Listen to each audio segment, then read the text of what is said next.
Muy buenas noches, señoras, caballeros, bienvenidos al Gato al Agua. Hoy yo tenía previsto otro editorial, pero visto lo que ha pasado en las últimas horas, no hay más remedio que empezar en realidad por lo único. Estaba Pedro Sánchez en Davos, allí codeándose o dándose codazos, no sé muy bien, con la élite del globalismo, ya decrépita, porque el mundo está cambiando, ¿verdad? Cuando nos hemos enterado, vía Miguel Ángel Pérez en Libertad Digital, aquí citamos a todo el mundo siempre, de que la famosa carpeta a la que Aldama aludía, que estaba en un móvil que había que... Bien, ya sabemos lo que hay dentro. Lo que hay dentro son cupos por valor de 250 millones de dólares en petróleo venezolano para financiar la Internacional Socialista. 250 millones de dólares vía Venezuela. Añade Aldama que además le consta que hay una cuenta corriente de Zapatero en Rusia para recibir ese dinero venezolano y luego repartirlo. Nos falta, o al menos me falta a mí, conocer la operativa, es decir, exactamente eso cómo funcionaba, si venía el petróleo, si venía el dinero, cómo funcionaba este asunto.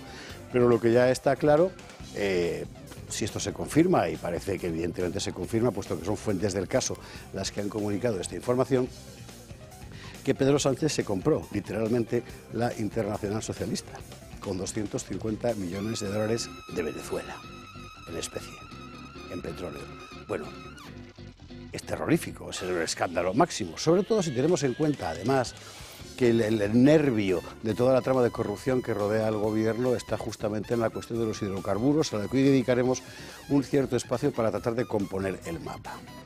Mire, se le puede dar a esto las vueltas que se le quiera dar, de lo que no cabe duda es de que estamos ante el gobierno más corrupto de la historia de España.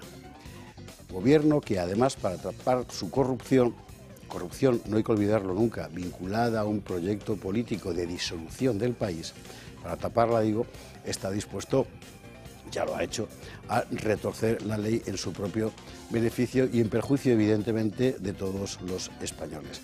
Habrá que ver lo que da de sí esta noticia, habrá que ver hasta dónde llega, habrá que ver hasta dónde conduce la investigación judicial. En todo caso, los datos parecen incontrovertibles: 250 millones de dólares, origen Venezuela, instrumento petróleo, vía Pedro Sánchez Zapatero, conexión Maduro.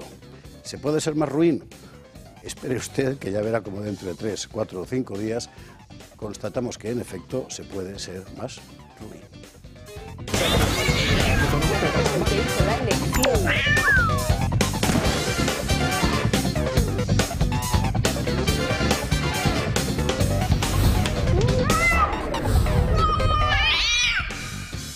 Bueno, decía yo que tenía previsto empezar con otra cosa, y esa otra cosa con la que tenía previsto empezar era bastante luctuosa y además nos lleva al problema central de toda Europa, no solo de España, en nuestro caso de forma particular, ¿verdad?, en estos años.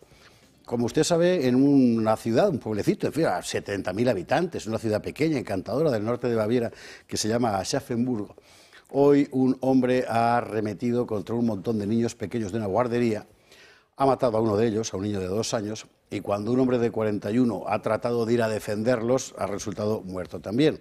El agresor, detenido por la policía, ha sido, cómo no, un inmigrante afgano. Y digo cómo no, porque es la verdad que nadie puede ya ocultar. Tenemos objetivamente un problema serio de sustitución poblacional. Toda esta gente que ha entrado aquí, que los habrá maravillosos, yo no digo que no, pero el problema no es la cualidad personal, el problema es que has creado un problema social de dimensiones inabarcables, porque es imprevisible. Y esto, en buena medida, ocurre porque todos los europeos, insisto, España en particular, tenemos un problema clave, ese tipo de problemas ante el que la gente prefiere volver la cabeza, como todo aquello que te interpela personalmente, pero hay que mirarlo de frente, que es la cuestión de la natalidad, es la cuestión demográfica. O sea, nos estamos acabando, hemos dejado ya de cumplir la tasa de reposición. Es que cada vez hay menos europeos. Nuestras sociedades se convierten en otra cosa que no eran. Bueno, ¿y qué hacer? Es la típica pregunta a la que los políticos empiezan a cantar pues, en Belén con los pastores. Bueno, la noticia que le queríamos traer hoy para abrir el programa es que en el ámbito de Vox ha aparecido una cosa que se llama grupos de respuesta, que habían empezado por la cuestión de la seguridad, es una cuestión evidente, y que ahora se amplía también a la cuestión de la natalidad en otro grupo semejante. Es decir, familia para entendernos. Cómo construir una sociedad de tal forma que tener hijos no sea algo malo, sino algo no solo necesario, sino también bueno. Y en quien ha recaído la responsabilidad de conducir este grupo es Ainhoa García Flórez, concejal de Vox en Pozuelo de Alarcón, en Madrid. Ainhoa, muy buenas noches. Muy buenas noches, muchísimas gracias por vuestra invitación. Gracias a ti y por venir al Gato, que es la primera vez y espero que no sea la última. Claro que sí. Vamos a ver, al margen del nombre, que parece un poco más como de DEFCON 4, Grupo de Respuesta tal, objetivamente hay que dar una respuesta y es verdad que es un problema claro que ningún gobierno, desde yo no recuerdo cuándo, ha sido capaz de afrontar. Exactamente lo que os proponéis, ¿qué es? Piensa que lo que estamos viviendo es una emergencia demográfica absoluta. Estamos viendo cómo desde el año 2012 no paran de descender el número de españoles autóctonos. Ya llevamos más de 1.600.000, lo que supone entre 180.000 y 200.000 españoles autóctonos por año.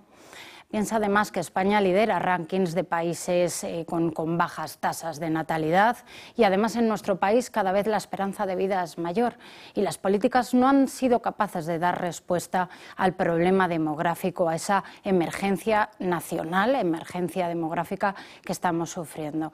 Porque si no hay niños, no hay crecimiento demográfico y si no hay crecimiento demográfico no hay ni crecimiento social ni crecimiento económico. Y esto es así pues desde hace 4 décadas, donde tenemos un bipartidismo fallido en el que las políticas no han hecho nada por nuestras familias. Lo único que estamos viviendo es una pérdida de la identidad nacional. De hecho, por el tema que estabas comentando ahora, hace poco, estamos viviendo esa llegada descontrolada de inmigración ilegal masiva que va a acabar haciendo que se pierda la identidad nacional. Estamos viendo cómo nuestros jóvenes no tienen ningún futuro, no tienen capacidad para crear una familia o independizarse. A medio o largo plazo, ¿qué va a ocurrir con estos datos tan escalofriantes? Pues va a haber un colapso de los servicios públicos porque no va a haber una población activa que pueda mantener eso. Va a haber una caída de las pensiones. Por lo tanto, teniendo estos datos tan alarmantes y siendo España, la familia o el futuro de nuestros jóvenes ideas básicas para Vox, surge este grupo de respuesta nacional. Hay que subrayar, y es muy importante, el doble o incluso triple, la doble o triple dimensión del problema. Es decir, generalmente la gente piensa en la cuestión de las pensiones. Evidentemente es grave, claro, no es lo mismo una sociedad como la era de los años 70, así, ¿verdad?, que a la inversa, como estamos ahora. El socorrido argumento de que los inmigrantes vendrían a pagar las pensiones, todo el mundo sabe que es mentira y los estudios en los últimos años en Holanda, en Dinamarca, también en España, dicen todo lo contrario. Es decir, la inmigración no es una solución y, de hecho, en el caso de España, quiero recordar que era 300 millones de coste adicional una política de inmigración como la que tenemos. Pero además está una dimensión de carácter cultural, histórico, que yo quiero subrayar. Es que es una cuestión de identidad nacional. Y perdón si parece un poco salvaje decirlo, pero es que es una evidencia. 50 millones de nigerianos puestos en España no hacen España, hacen Nigeria. Y es lógico, claro. Con lo cual el problema tiene muchas perspectivas desde la que hay que abordarlo con urgencia. Hace unos pocos días aquí en El Gato, Miguel Gutiérrez hacía un informe sobre la cuestión. Creo que lo tenemos, ¿verdad? Vamos a verlo. España se muere. No es una exageración, sino la conclusión derivada de los datos de natalidad de nuestro país. Los nacimientos llevan cayendo desde hace años, pero la caída es especialmente intensa desde 2014. Hemos pasado de 427.000 nacimientos a los 320.000 del año pasado, un desplome de un 25% en apenas 10 años. Estos datos revelan el gélido invierno demográfico que sufre nuestro país, en el que la media de hijos por mujer es de 1,12. Es decir, estamos muy lejos de la tasa de reemplazo que se encuentra en el 2,1. El dato sería muy inferior si el INE no tuviera en cuenta a las madres de origen extranjero, que contribuyen al 31,3% de los nacimientos, con un total de 100.438 el pasado año. En este sentido, los inmigrantes multiplican casi por 3 su porcentaje poblacional. Sin embargo, su ratio de fertilidad tampoco es alto, 1,28. Otro dato relevante es la edad a la que la población tiene hijos. La media el año pasado fue de 32,5 años. Para que se hagan una idea, en 1990 la edad media era de 28,8 años. Es decir, los padres de la generación que ahora están teniendo hijos los tenían casi 4 años antes. Esa diferencia de edad se refleja también en el número de hijos por mujer, que en los años 90 era de 1,36. Si ya comparamos con los abuelos de los padres de hoy en día, no hay color. En 1970 el índice de fecundidad era de 2,84 hijos por mujer, con 663.667 nacimientos. La edad media para ser madre en aquellos años era la misma que en los 90, 28,8. Hoy en día, el número de madres mayores, es decir, de 40 en adelante, representa ya el 10,8% del total. Ha crecido un 19,1% en la última década. El panorama es desolador. Aparte de que apenas nacen niños, las defunciones superan con creces los nacimientos. 320.000 nacimientos frente a los 436.000 fallecimientos. Una diferencia de 136.000, o lo que viene a ser lo mismo, de un 36,3%. El saldo es negativo. Sin embargo, la población total crece por la llegada en masa de nuevos inmigrantes. España se muere y poco se habla del problema. Ya le digo que normalmente la mayor parte de la gente vuelve la vista ante estos problemas, porque nos interpela a todos. Pero oiga, hay que tocarlo, hay que abordarlo. Lo que yo me pregunto, Ainhoa, es exactamente cómo hacerlo. Vox es un partido que no está en un gobierno nacional, algunos dicen todavía, bien, sin embargo sí que está presente en ayuntamientos y parlamentos autonómicos. Vosotros tenéis una panoplia de objetivos que ha quedado bastante bien definida, pero claro, luego todo eso hay que ponerlo en marcha. ¿La operativa de trabajo cuál va a ser? Pues mira, este grupo de trabajo está formado por 12 concejales expertos en cuestiones de familia, con su propia concejalía. Va a ser un punto de reflexión para poner en común todas las políticas que han llevado en aquellos municipios donde estamos en gobierno. Aunque tenemos estos 12, tenemos más de 180 municipios gobernados por Vox y, por lo tanto, existe ya una experiencia real sobre medidas que ya se han implementado y que han surtido efectos en municipios. ¿Qué es lo que queremos? Conseguir una verdadera perspectiva de familia en todas las políticas. Queremos que se hagan mesas de colaboración con otras concejalías como la de Servicios Sociales, la de Juventud, la de Infancia. Queremos además poner en valor las asociaciones que defienden la vida, a las asociaciones que cuidan de la infancia, sobre todo de la infancia más desfavorecida o de niños con discapacidad. Y todo eso con la intención de que esas políticas se reviertan en una implementación del aumento de la esperanza de vida, de poder conciliar la vida laboral con la profesional, de poder acceder a un mercado de la vivienda para nuestros jóvenes, porque te comentaba antes, nuestros jóvenes, existen estudios que dicen que el 70% de nuestros jóvenes quieren tener una familia y solo menos del 20% accede a ella. Debemos devolverles la esperanza, debemos poner en valor. Queremos una verdadera revolución cultural a favor de la vida, a favor de la familia, que se vea lo positivo de ello. La idea entonces es empezar estas asambleas, estas juntas, como en la tradición política española, las juntas, la Junta de Familia, ¿que empezáis cuándo? Empezamos este viernes en Sevilla. La idea es periódicamente tener este tipo de reuniones en distintas ciudades de España con nuestros concejales expertos y hacer esas puestas en común y esas reuniones también con expertos en datos demográficos, en asociaciones pro vida y todo ese tejido asociativo que son los que verdaderamente nos pueden dar las pistas sobre las principales necesidades de nuestras familias. La idea es que de ahí salga, por lo que colijo, una especie de catálogo de propuestas para poder desarrollar una política de familia desde los gobiernos cuando sea posible. Efectivamente. Pero la estructura española es muy fragmentaria, entre ayuntamientos, comunidades, el gobierno. Efectivamente, porque al final lo que está haciendo Vox es, a la par, desarrollar una propuesta o un proyecto no de ley sobre un plan de natalidad, con medidas como la eliminación del IVA en productos del bebé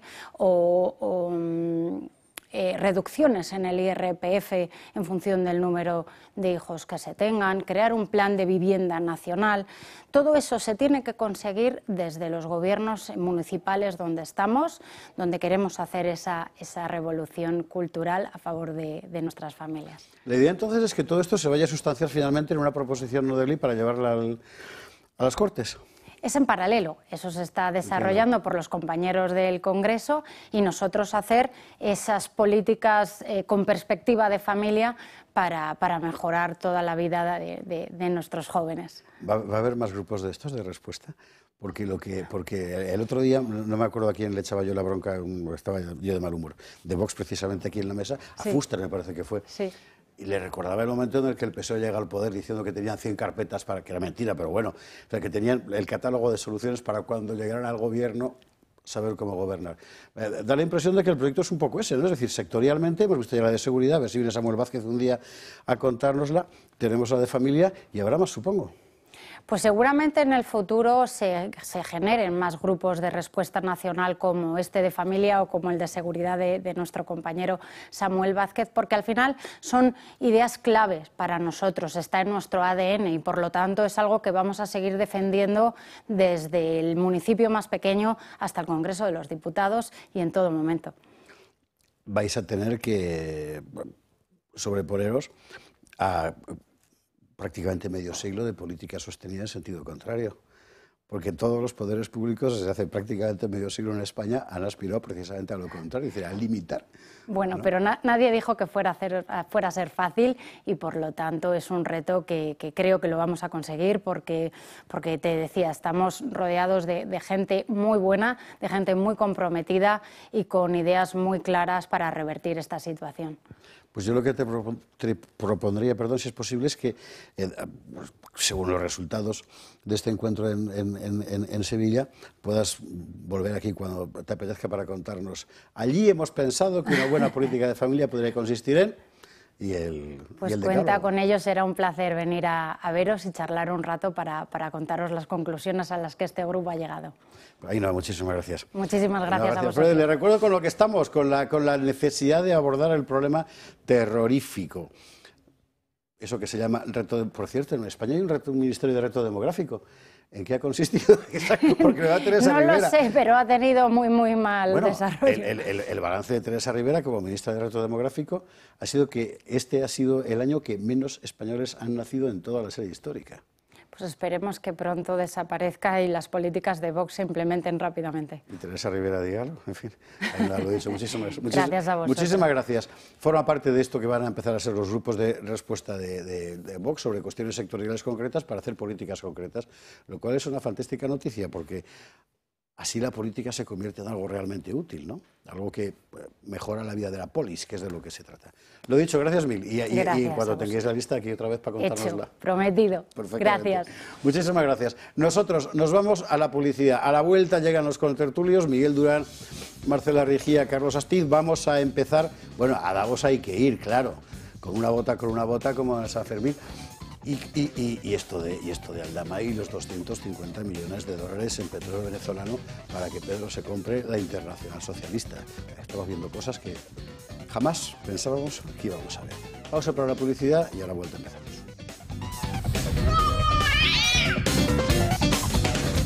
22 horas 8 minutos, 21 y 8 en las Islas Canarias. Retomamos el hilo del programa. Les recuerdo la noticia de hace apenas un par de horas, que se sabe ya qué es lo que guardaba la famosa carpeta que decía Aldama, que era una cosa muy delicada que comprometía a Pedro Sánchez.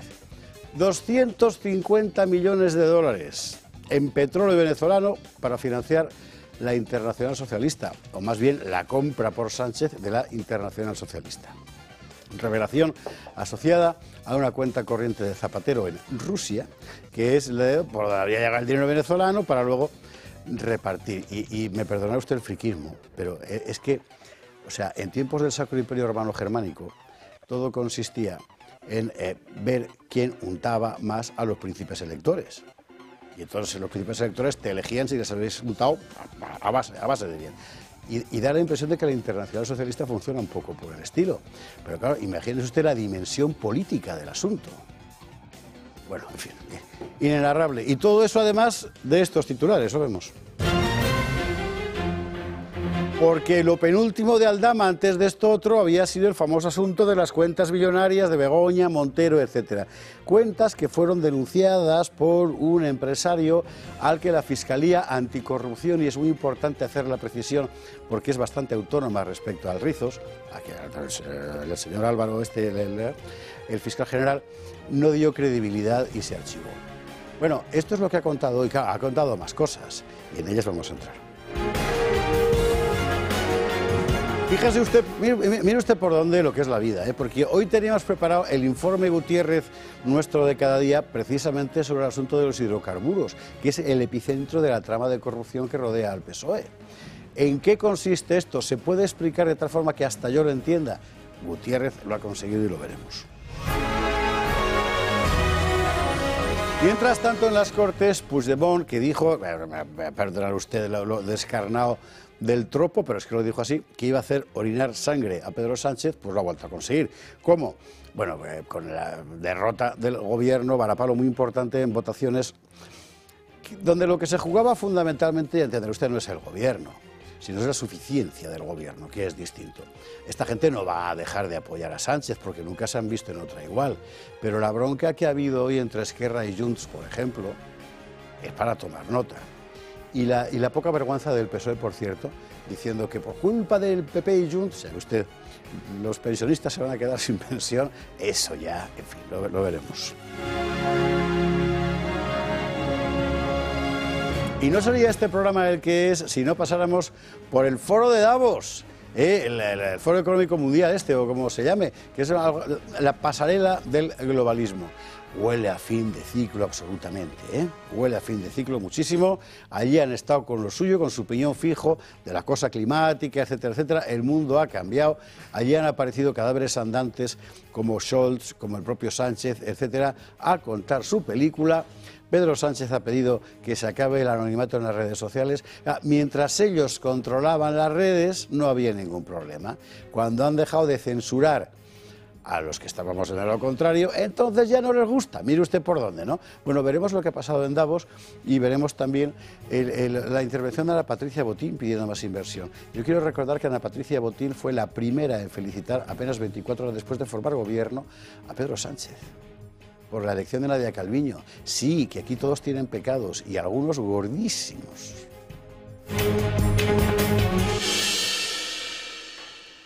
Veremos esto y alguna cosa más, si nos da tiempo, hasta la noche, lo de Telefónica y Rosauro Varo, bueno, que es una cosa preciosa. Pero no adelanto acontecimientos. ¿Con quién? Con nuestros contertulios. Don Carlos Aste, ¿cómo estás? Buenas noches, pues nada, ya no estamos todos cuidados de espanto ante lo que es la evidencia ya ante cualquiera de la mafia que nos corrupta que nos gobierna. Y yo creo que además esto es una de las cuestiones que hay que plantearse ya, porque hay que romper este sistema que nos está llevando cada vez más cerca de Venezuela, más cerca de un modelo en el que realmente las élites que deberían gobernar al país, que deberían velar por su futuro y los intereses de los españoles, por lo que están velando es por cómo robarnos, cómo controlarnos mucho más, y además al servicio de todos aquellos poderes que lo que pretenden precisamente es acabar con las sociedades democráticas, acabar con esas libertades, acabar con las naciones para imponer una dictadura globalitaria, que efectivamente estamos en un cambio de ciclo en el que esa dictadura se está viendo cada vez más comprometida y esos globalitarios están viendo cómo realmente lo que ellos pensaban que iba a ser su futuro prometedor está siendo precisamente el futuro prometedor para los pueblos que quieren ser libres en unas naciones soberanas. Y yo creo que ese es el cambio importante, porque la disyuntiva ya no es izquierda-derecha, lo estamos viendo con claridad, sino precisamente los que defienden o los que defendemos la familia, la patria, las libertades, frente a aquellos que quieren imponernos una dictadura transnacional. Carlos, bienvenido, buenas noches. Don Miguel Durán, ¿cómo estás? Pues... no hace falta que seas sincero, puedes limitarte a ser cortés, como todo el mundo. Yo voy a ser muy sincero, porque además a mi edad ya tengo muchas cosas hechas y las que me puedan hacer, sinceramente, no me espantan. Yo digo que demasiado hermoso, demasiado bonito para ser verdad eso de que hayan descubierto o de que se pueda llegar a descubrir lo de la financiación esa tan gorda de 250 millones de dólares. Es que eso, recordemos que prácticamente el dólar y el euro están casi a la par. Es decir, que ya podemos hablar indistintamente como aquel que dice de dólares y de euros. 240, 230 millones de euros es mucha pasta, ¿eh? Es mucha pasta. Y si realmente fuera cierto eso que se dice de que Zapatero tiene un gran patrimonio, aunque a nombre de su esposa, si fuera cierto todo esto, ¿vosotros creéis que Sánchez dimitiría? Yo creo que no. Yo creo que este hombre es capaz... No creo que vaya a dimitir. No, este señor, entre comillas, es capaz de resistir con carros y carretas y no pasa absolutamente nada. Y si pasa, como decía aquel, se le saluda. Yo no sé, Javier, si esto es el fin de ciclo. Sí que es verdad que en el mundo ya empezamos a quitarles la careta a los del cambio climático, a los de la filosofía woke. Parece ser que en ese sentido las cosas pueden venir bien. Como adelanto de lo que después diré, yo, cuando llegue el turno, si llega, a mí no me parece mal que se eliminasen los anonimatos en la red, partiendo de la base de que los que más han explotado los anonimatos han sido los bots y los trolls del PSOE y de Podemos, básicamente ellos. Y no solo ellos. Yo desde aquí un saludo muy cordial a todos los bots anónimos que surgen en X a insultarme, a los que saludo con todo cariño. Ya. Bueno, pero vosotros no tenéis la culpa, o sea, en fin. Pero bueno, que estoy contento de que el campo de que la pelota se mueva, ¿eh? O sea, eso es lo más importante, efectivamente. A mí me parece que está bien. Miguel, bienvenido, buenas noches. Doña Marcela Regia, ¿cómo estás? Muy bien, buenas noches, muchas gracias, José Javier. Decía mi compañero Carlos, al que aprecio mucho, que estamos curados de espanto, ¿no? Ya con todas estas noticias. Es verdad, yo a veces cuando vengo y veo lo que vamos a hablar, digo, es que otra vez es la trama tal, no sé qué, otra historia y tal. Pero yo creo que hay que luchar por acabar con estar curados de espanto, ¿no? Y devolver a España ese Estado de Derecho que se está cargando esta nación. Solo quiero hacer, perdón, dos breves apuntes. Me ha encantado la entrevista sobre el tema de familia porque como madre joven que soy, se lo digo para que... No sé por qué me miras y te ríes. No, lo digo para que... Porque eres padre y viejo. Pero, lo digo porque he vivido y he sufrido y sufro toda esta falta de ayudas y esta falta de políticas de natalidad y de apoyo a la familia que existe en España, con lo cual me ha encantado la entrevista inicial porque, bueno, pues porque recuerda que eso hay que fomentarlo en nuestra nación. Pero no quiero dejar de recordar que hoy se ha producido un hecho insólito en el Congreso. Otra vez el Partido Popular ha vuelto a apoyar al Partido Socialista en uno de los reales decretos que el tirano de Sánchez ha presentado en el Congreso respecto de la mejora de la compatibilidad de la pensión con el trabajo. Y al final, todas estas pequeñas ayudas, pequeñas concesiones a esta tiranía ya consumada, porque van corriendo aprobando reales decretos y decretazos en estos casos 20 días que llevamos de año, es apoyar el separatismo, es apoyar a los amigos de la ETA, porque son los socios del gobierno, es apoyar a los amigos de la destrucción de la separación de poderes. Entonces, creo que eso es importante recordarlo porque solo hay una oposición a este gobierno y es oponerse en todo lo que propone para acabar con el mismo, ¿no? Entonces, bueno, pues me sorprende lo que ha pasado hoy y creo que había que traerlo a la palestra. A mí no me sorprende, pero es un asunto que efectivamente hablaremos. El PP no se da cuenta de que cada cosa de este tipo que hace lima, pero muy ostensiblemente, su crítica a todo lo demás. No puedes acusar a alguien de estar dándote un golpe de Estado, ¿verdad? Y al mismo tiempo pactar con él el billete del autobús. O sea, es que no tiene sentido. Bueno, Marcela, bienvenida, buenas noches. Vamos a poner un poco de aire asomándonos al Parque Natural del Curso Medio del Río Guadarrama, en Boadilla del Monte. Usted imagínese, encinas, jaras, retamas, una cosa. ¿Y al fondo qué? Al fondo el Abantos, el Pico del Escorial. Bueno, pues ahí está Teresa Serrano todo el día viendo el paisaje. Con buenas la promoción noches, del Grupo José Index. Javier. Teresa, buenas noches. Pues muy bien, pues es cierto, en Boadilla del Monte, con unas vistas privilegiadas a ese parque regional del río Guadarrama, pues ahí está una de las promociones de Grupo Index de casa geosolar de carbono positivo, es decir, casas capaces de ahorrar entre el 70 y el 80% de las facturas de luz, de gas o de cualquier otra fuente para la calefacción, porque no tienen calefacción, no necesitan, gracias a su geotermia y a las placas solares.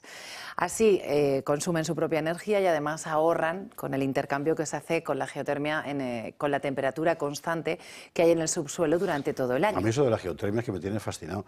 Habíamos quedado, y estás en falta, que ibas a traer un técnico de la cosa para que nos explique cómo se hace, porque a mí me tiene intrigadísimo. Es que realmente es la energía renovable más eficiente que hay en la actualidad. Claro. En el mercado. ¿Por qué? Porque logras reducir tanto el consumo que, independientemente del consumo que necesites en la vivienda, si tú te beneficias de unos 20 grados aproximadamente que hay en el subsuelo, pues de esos 20 grados necesitas ya muy poca energía, claro, para alcanzar una temperatura de confort, tanto en verano como en invierno, gracias a un suelo radiante y, en su caso, el suelo refrigerante para el verano.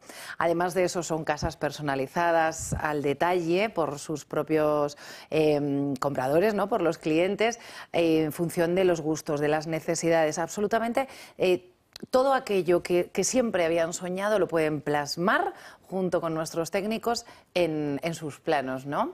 ¿Y cuánto vale? Pues mira, ahora mismo tenemos, Miguel, en Boadilla del Monte, en Prado Chico, son 31 viviendas, ya no quedan todas disponibles. De las que quedan disponibles están en un rango de precios de entre 760.000 euros y hasta 950.000 euros. ¿Qué es el precio de mercado por ahí? Son aproximadamente unos 350 metros cuadrados construidos y todas tienen parcela privada de hasta 500 metros. Yo no te voy a comprar una por el ahorro energético, sino por las vistas, ¿eh? O sea que...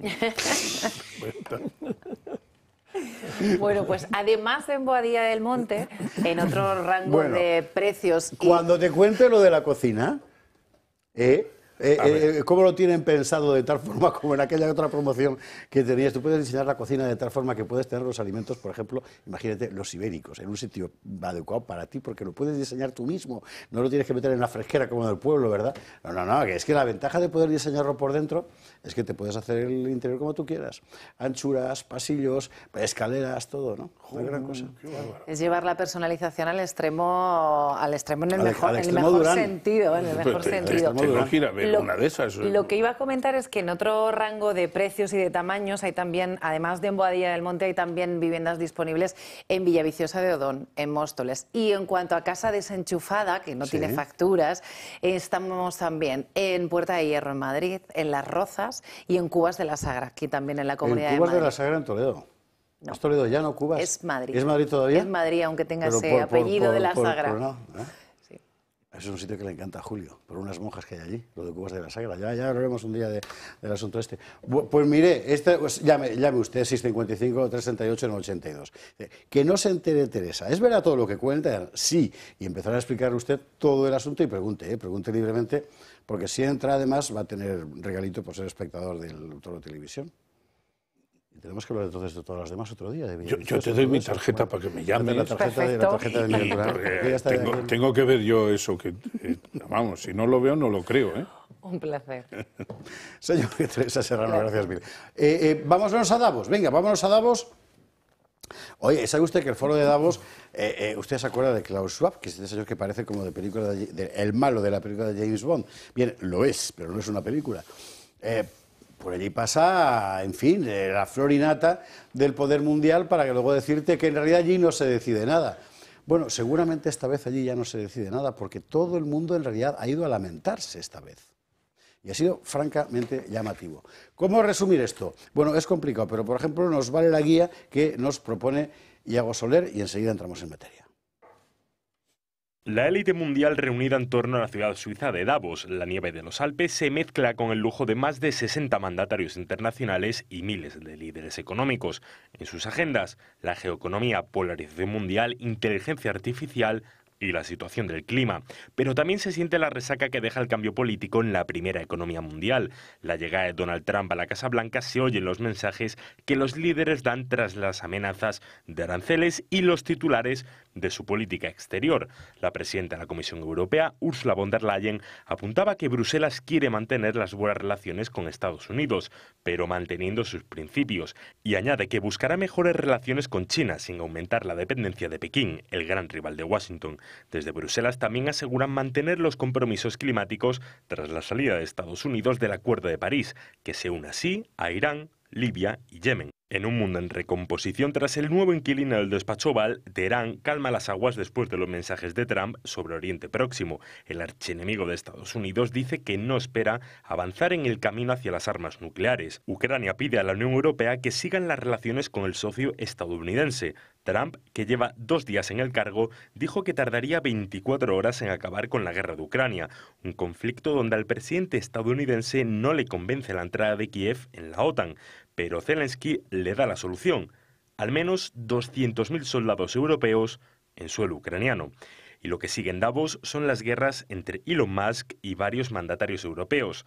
Tras el apoyo del multimillonario Alternativa por Alemania, el canciller alemán Olaf Scholz dice que hay libertad de expresión en Europa, pero que no pueden consentir, dice, que se apoye a la extrema derecha. Musk también estuvo presente en el discurso que daba Pedro Sánchez ante una sala medio vacía. El presidente del gobierno español dice que hay que parar lo que él denomina como tecnomillonarios y pide acabar con el anonimato en las redes sociales. Otra voz española destacada fue la de la presidenta del Banco Santander, Ana Botín, que ha pedido que los gobiernos permitan crear un marco para que las empresas privadas puedan trabajar. Si no, dice, Europa se convertirá en un museo. El señor Scholz estaba diciendo todo eso mientras un inmigrante afgano apuñalaba hasta la muerte a un niño de 2 años y a un hombre de 41 que quiso socorrerlo en Aschaffenburg, Baviera. Es que el mundo les está pasando por encima. Bueno, especialista en Davos aquí en esta mesa, por antonomasia, Carlos Astiz. Muchas gracias, muy amable. Pero vamos, yo creo que es evidente para casi todo el mundo que preste atención a esta cuestión que efectivamente los lacayos políticos de Davos, que básicamente son también los lacayos de Soros y compañía, como Pedro Sánchez, que es un hijo directamente de Soros, se han dado cuenta o se han enfrentado a una realidad que les ha superado ampliamente y que además los pueblos empiezan ya a identificarlos como enemigos reales para el progreso y la seguridad de las naciones y de los habitantes que las contienen, ¿no? Yo creo que en este sentido una de las cosas llamativas también es que precisamente hemos empezado a ver allí a toda una serie de perdedores. Es decir, hay que recordar que Pedro Sánchez, a pesar de las mentiras en este sentido, porque dice muchas, pero en este sentido no ha ganado las elecciones, ganó unas elecciones pero el resto las ha perdido, pero también estaban ahí toda una serie de perdedores e incluso algunas personas complicadas en procesos mafiosos, en procesos de corrupción, desde la propia Ursula von der Leyen y algunos de sus elementos más cercanos, hasta Pedro Sánchez, que tiene complicados en procesos de corrupción a prácticamente todo su gobierno y casi toda su familia.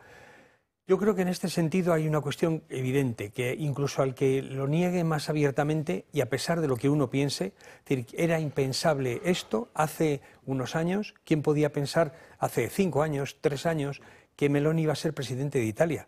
¿Quién iba a pensar que Milei iba a poderle dar la vuelta a 50 años de corrupción peronista y convertir en lo que ya se llama Argentina en el milagro argentino? ¿Quién iba a pensar que Bukele, es decir, iba a hacer del país más inseguro del mundo un Salvador seguro donde no te matan por las calles como sucedía hasta ahora? Pero es que ese avance de los patriotas, ese avance de la gente que está por las libertades y defender las democracias reales frente a la corrupción y al control transnacional de esos megamillonarios, se está imponiendo en todas partes. Y el gobierno de la Unión Europea, que querría ser el gobierno europeo, lo que está haciendo es intentar coartar ese desarrollo. Es decir, el escandaloso atraco que le ha dado a los rumanos, rompiendo la decisión de los propios rumanos para elegir a quien consideran mejor, lo amenazan también hacer en Alemania con Alternative for Deutschland. Es decir, hay libertad de expresión, pero solo si son de los míos. Esto es ridículo, eso no es una democracia, eso es una dictadura. Es decir, efectivamente, había una libertad de expresión absoluta en la Alemania de Hitler o en la Rusia de Stalin, siempre que fuesen de los suyos. Y además el control, todo sigue en el mismo modelo, el modelo de control totalitario de todos los resortes del aparato del Estado. Y eso lo estamos viendo con claridad en España, pero también se ve en todo el resto, ¿no? Se ve en el resto de Europa como ese proceso de liquidación de la democracia, de los resortes, de la separación de poderes, está cayendo cada vez más.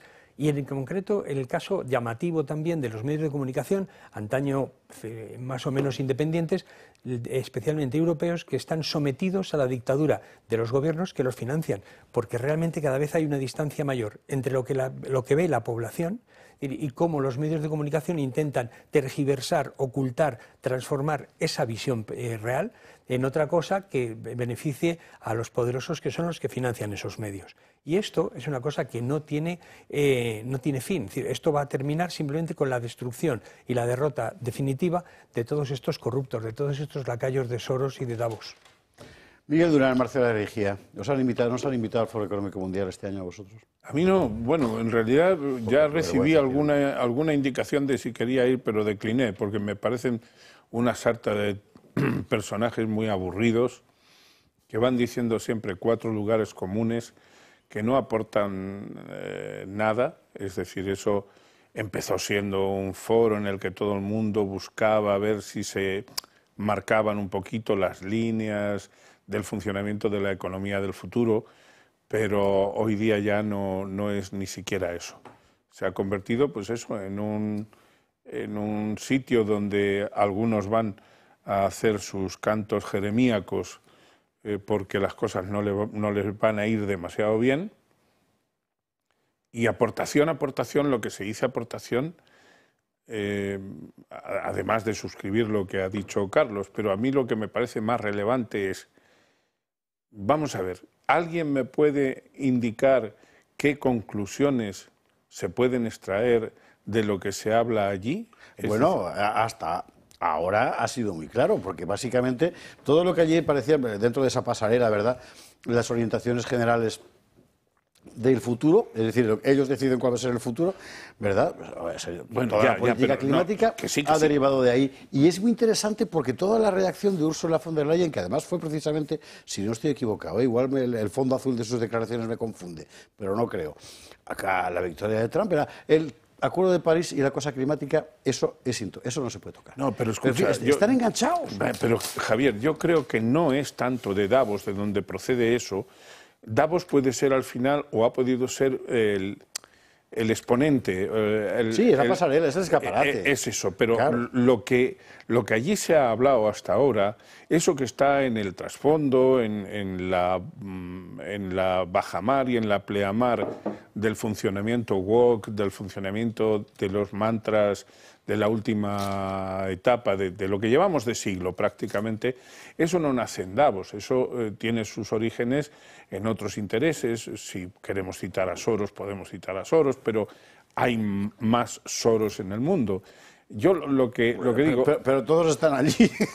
Sí, pero claro, lo que digo, cuando se acabe esta mascarada, esta nueva edición de la mascarada, a mí me gustará saber, me gustará conocer si alguien es capaz de decir, pues miren, allí se han adoptado unos criterios que van a ser útiles para mejorar el funcionamiento de la humanidad. Mentira. No va a haber absolutamente nada pero porque de es una asamblea oligárquica y nunca lo han ocultado, pero precisamente bueno, Carlos Astiz se va a enfadar conmigo porque le voy a quitar todo lo que le iba a decir ahora, pero es que justamente a mí lo que me parece criminoso del mundo Davos es que es allí donde esa gente ha puesto en escena la legitimación moral, ideológica, retórica, como quieras llamarlo, de una política económica que conducía a toda Europa al colapso, a la destrucción de las clases medias, a la pobreza energética, a la inmigración sin límites.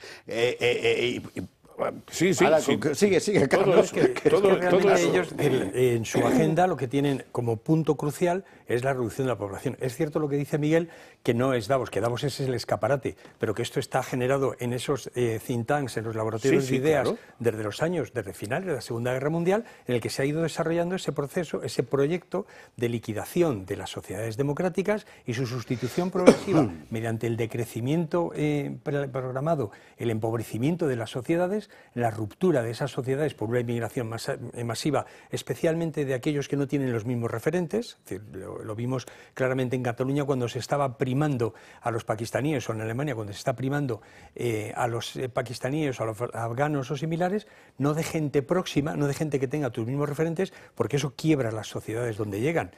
Dejan vacías las sociedades de las que provienen, pero quiebran las sociedades a donde van destinados. Y todo eso es un proceso de liquidación de las sociedades democráticas, de las sociedades que son capaces de dirigirse a sí mismas, y sustitución por esa oligarquía que quiere controlarnos. Y eso es la Agenda 2030, con la liquidación de nuestro campo, de nuestra ganadería, de nuestra pesca, de nuestra industria. Eso es lo que la población del mundo, de occidental, cada vez tiene más claro, que ha dicho basta. A ver si de todas formas, yo en 10 segundos lo único que diré es que si quizás se puede sacar alguna conclusión de Davos, y viendo a los personajes que están ahí, es que nuestra querida Europa es cada vez más vieja, más antigua, más obsoleta, menos competitiva. Bueno, sí, eso es verdad. Pero no por culpa de Europa. No. Bueno, en parte sí. Por culpa de los europeos, ¿eh? Es decir, sí. Hombre, Javier, nos llevaría muy lejos, pero... díselo a los rumanos. Sí, pero los americanos hacen lo que tienen que hacer cuando dicen First America, ¿eh? Ellos dicen primero América. Nosotros en Europa... Acaban de decirlo anteayer, Miguel, ¿eh? Sí, no, ojo. No, hombre, Trump ya lo dijo en su primer mandato, claro, ¿eh? A eso me refiero. Anteayer ya hace algún tiempo. Pero yo creo que Europa... Perdón, Marcela, te dejo enseguida. La culpa de que Europa no sea competitiva la tiene Europa. Nosotros estamos... Si comparamos la selva legislativa, la selva reglamentadora de Europa con el funcionamiento de la maquinaria burocrática americana, estadounidense, es que no hay por dónde cogerla a Europa, quiero decir, ¿eh? Marcela. Bueno, nos hemos desviado un pelo del tema del titular, pero me gustaría contestar a eso de Miguel, porque estoy completamente de acuerdo contigo. La culpa de que Europa no sea competitiva la tiene Europa, pero la tenemos cada una de las naciones cuando hemos cedido todas nuestras competencias a que lo gestionen ahí terceros en un Parlamento donde ni pinchamos ni cortamos, ¿no? Entonces, yo creo que ese es el principal problema de los países que conformamos la Unión Europea, y por lo tanto, pues no solo es a nivel de competencia, es en muchísimos niveles, ¿no? Pero bueno, volviendo un poquito al titular de que huele a fin de ciclo, eso es una esperanza, ¿no? Y más en la situación actual, también creo que nuestro presidente, en su actitud esta chulesca que le encanta, pues tras nombrarse Trump se vaya a Davos para saber muy bien por dónde él guía las líneas, ¿no? Pero al final, lo que subyace aquí en las frases del propio Pedro Sánchez, ¿no?, reclamando la internacional ultraderechista, es que tiene unas ocurrencias el presidente, que es que al final lo que sucede en todos estos foros y tal, porque sí eran perdedores, estaba vacío, veíamos las imágenes vacías, pero ha salido en toda la prensa española. Y al final lo que pasa aquí es que tienen comprados a todos los medios de comunicación para contar el mensaje único del gobierno, porque son agencias de colocación del gobierno, no solo en el nivel de personal, sino del mensaje, ¿no? Y la prueba es que nunca jamás en la historia de nuestra nación se ha dado tanto dinero a la publicidad institucional como ha dado este gobierno, más de 166 millones destinados. De hecho, anunciaron más ayer, ¿no? Di la cantidad, se me ha olvidado, que 200 y pico millones. Sí, para dar de comer a sus medios afines, o sea, es decir, a la postre para que sean voceros del gobierno, ¿no? Y luego, por otro lado, respecto de todos los anuncios que ha hecho Pedro Sánchez en la comparecencia en Davos, como perdón, el tema de Hispania, ¿no?, con la inteligencia artificial, ¿no? Al final, ¿qué pasa aquí, no? Apuntaba un poco Carlos eso. Cuando los directores de las redes sociales o los jefes de las redes sociales no son de tu cuerda, a ti ya no te gustan, ¿no? O sea, ya como Elon Musk, Zuckerberg, tal, se han salido del wokismo o parece que se sale, ¿no?, del wokismo implementado por el globalismo, ya a ti no te gustan. Pero ¿qué te gustaba más? ¿El mensaje de Soros, no? Esa es la pregunta que nos tenemos que hacer. ¿Qué te gusta más? ¿La censura que propone ahora la Unión Europea a través de la señora von der Leyen en las redes sociales y en todos los medios que no pueden controlar? O sea, yo creo que esas son las preguntas que debemos hacernos y que a la postre contestan lo que quiere el Gobierno, que es controlarnos y seguir mandando su único mensaje. En este momento el escándalo en Europa, aquí no se va a enterar nadie, pero ya lo contamos aquí nosotros para eso, ¿verdad? Bueno, igual Astrid lo sabe. Es lo que está contando la prensa holandesa, del porrón de millones que se ha gastado durante años el Parlamento Europeo, la Comisión Europea, pagando lobbies mediáticos y activistas ecologistas para sostener el Pacto Verde y para crear una atmósfera en la que oponerse al Pacto Verde fuera casi blasfemar. Y eso ha salido del dinero de la Unión Europea, que es por lo que han apostado. Pues esa es una de las cosas que efectivamente van a tener que estallar necesariamente. Hay algún senador español, que ha estado en Bruselas, precisamente, que comentaba, por ejemplo, en una reunión que se hizo en Barcelona, creo que fue de ECR, de los conservadores y reformistas, que contaba el antiguo miembro del Partido Popular Europeo, contaba cómo al mismo tiempo que le están pasando la propuesta de un proyecto de ley, le vienen 3 tipos al día siguiente con lo que va a ser el desarrollo de esa ley y lo que él tiene que apoyar. Y son realmente fundaciones, ONGs, vinculadas a Soros, vinculadas a Gates, vinculadas a los Rockefeller, a los Lafort. Todos estos son los que realmente están funcionando como lobbies en Bruselas, imponiendo unas políticas contrarias a los intereses de la inmensa mayoría de la población europea.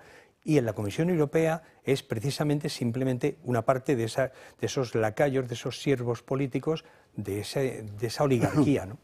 Señores, a la policía cuanto antes. Pero antes, vamos a ver, ¿usted sabe lo que es el índice de referencia de los precios hipotecarios? Yo no tenía ni la menor idea. Pero hay 1 millón de españoles afectados con este asunto. Y mire usted por dónde, si es usted uno de ese 1 millón de españoles afectados por esta cuestión, puede resarcirse. Yo no tengo ni idea de lo que es, felizmente. Pero Miguel Durán sí lo sabe. Y no infelizmente, sino porque trabaja en... ¿Qué es el índice de referencia de precios hipotecarios? ¿Qué es eso? Es la media ponderada de todos los precios, de todos los tipos que los bancos ponen a las hipotecas que conceden. Es decir, hay ese índice y por contraposición está el Euribor. ¿El Euribor qué es? Pues es también otra media ponderada, pero en este caso de los tipos a los que los bancos europeos se prestan el dinero entre sí, que es un índice mucho más, digamos, fiable, el que más suena por otra parte, y que curiosamente siempre suele estar un poquito por debajo, unos 3/4 de punto, es decir, unos 750 puntos enteros que se llama, sí, por debajo del índice de precio. Del IRPH. ¿Quieres decirme entonces que hay bancos que han concedido las hipotecas no con referencia al Euribor, como hemos hecho la mayoría, creo yo, sino al índice ¿cómo es? Al índice IRPH, de referencia de precios hipotecarios. Y claro, pero ¿cómo puedes protestar eso? O sea, pues lo puedes protestar porque el Tribunal de Justicia de la Unión Europea, en contra de una doctrina que venía sosteniéndose entre otros países en España, diciendo que bueno, que era un índice que se había publicado y que por tanto no era un índice oculto, el Tribunal de Justicia de la Unión Europea lo que viene a decir en síntesis, para no enrollarnos con tecnicismos, es: oiga, banco, usted, si no le explicó al que quería la hipoteca la diferencia entre el IRPH y el Euribor, usted, aplicando el IRPH, ha aplicado una cláusula abusiva, es decir, una falta de transparencia. Y, por tanto, la persona a la que usted le ha aplicado el IRPH puede exigirle que usted le devuelva por lo menos el diferencial que hubiera tenido... respecto al Euribor, sí, ¿eh? Claro, claro. Mira. Entonces, los pleitos que estamos ganando vienen básicamente de ahí. Es decir, imagínese que usted durante 10 años ha estado pagando el IRPH y que ahora viene un abogado, como puede ser un servidor, y le dice, pues mire... Está pagando todos los meses 85 euros de más. Si a usted le hubieran aplicado el Euribor, usted habría pagado 90 euros menos cada mes. Bueno, pues 90 euros menos cada mes son 1.080 euros al cabo del año. Si aplicamos a eso también el interés legal, pues resulta que si usted ha pagado durante 10 años ese diferencial, usted a lo mejor, si hace la reclamación como debe hacerla, si viene a que nosotros se la hagamos, pues se la vamos a hacer y solo le vamos a cobrar al final del procedimiento. Cuando usted haya cobrado, pues usted habría pagado pues unos 11 o 12.000 euros más que le van a tener que devolver. Por eso, hombre, no pierda tiempo. Si usted es uno de ese millón de personas a las que le han aplicado ese índice perverso o ese índice peor que el Euribor, no dude, reclámelo porque tiene derecho y cuanto antes lo haga, pues antes tendrá su dinerete. O sea, que a mirar la escritura. Y no es lo mismo que lo de los gastos hipotecarios. Recuerde usted que es otro tema que lleva Durán, que si a usted su banco le hizo pagar gastos hipotecarios en el momento de suscribirla, debe reclamarlos. Y en eso estamos todavía. Hay mucha gente que no lo sabe. Ahí se calcula como aproximadamente unos 5 millones de personas que tienen sus escrituras hipotecarias guardaditas en un cajón y que no han ido a asesorarse. ¿De dónde se saca esa cifra? Pues se saca de la diferencia de las escrituras que se han podido llegar a firmar y los pleitos que más o menos se han puesto por parte de todos los bufetes especializados en España. Esas personas que, bueno, hicieron su hipoteca... Sí. El banco les cargó pues desde la comisión de apertura, los gastos de gestoría, registro, tasación, etcétera. Pues esas personas pagaron indebidamente esos gastos. Si esas personas nos traen su escritura, nosotros le vamos a decir si tienen derecho gratis, se lo vamos a decir gratis, si tienen derecho a reclamar esos gastos indebidamente cargados a su cuenta. Y a partir de ahí, si deciden iniciar el procedimiento, el pleito, el proceso, pues nosotros le vamos a acompañar, le vamos a dirigir ese proceso y cuando le recuperemos el dinero, pues será cuando tenga que pagar nuestros honorarios. Entonces, creo que son, en definitiva, ventajas. Si usted tiene una escritura de hipoteca, desempólvela, haga que se la miremos, y tranquilo que le vamos a decir si hay prosperabilidad, si hay futuro en ese pleito, sin ningún problema. Hay mucha gente... Haga memoria, porque seguro que se le ha olvidado dónde está, pero haga memoria. Bueno, la escritura de gastos hipotecarios y el asunto de que el tipo de interés se ajustara al de Euribor y no... al IRPH. Al índice de referencia de precios hipotecarios. Y nunca te acostarás sin saber una cosa más convenida. A la publicidad. A la publicidad y a la vuelta empezamos con el chorreo Aldama, el chorreo Hermano, el chorreo Telefónica. Oye, yo no sé por dónde cogerlo todo, en fin. Y los hidrocarburos, que es lo que más pringa de todo, por razones obvias. Enseguida volvemos.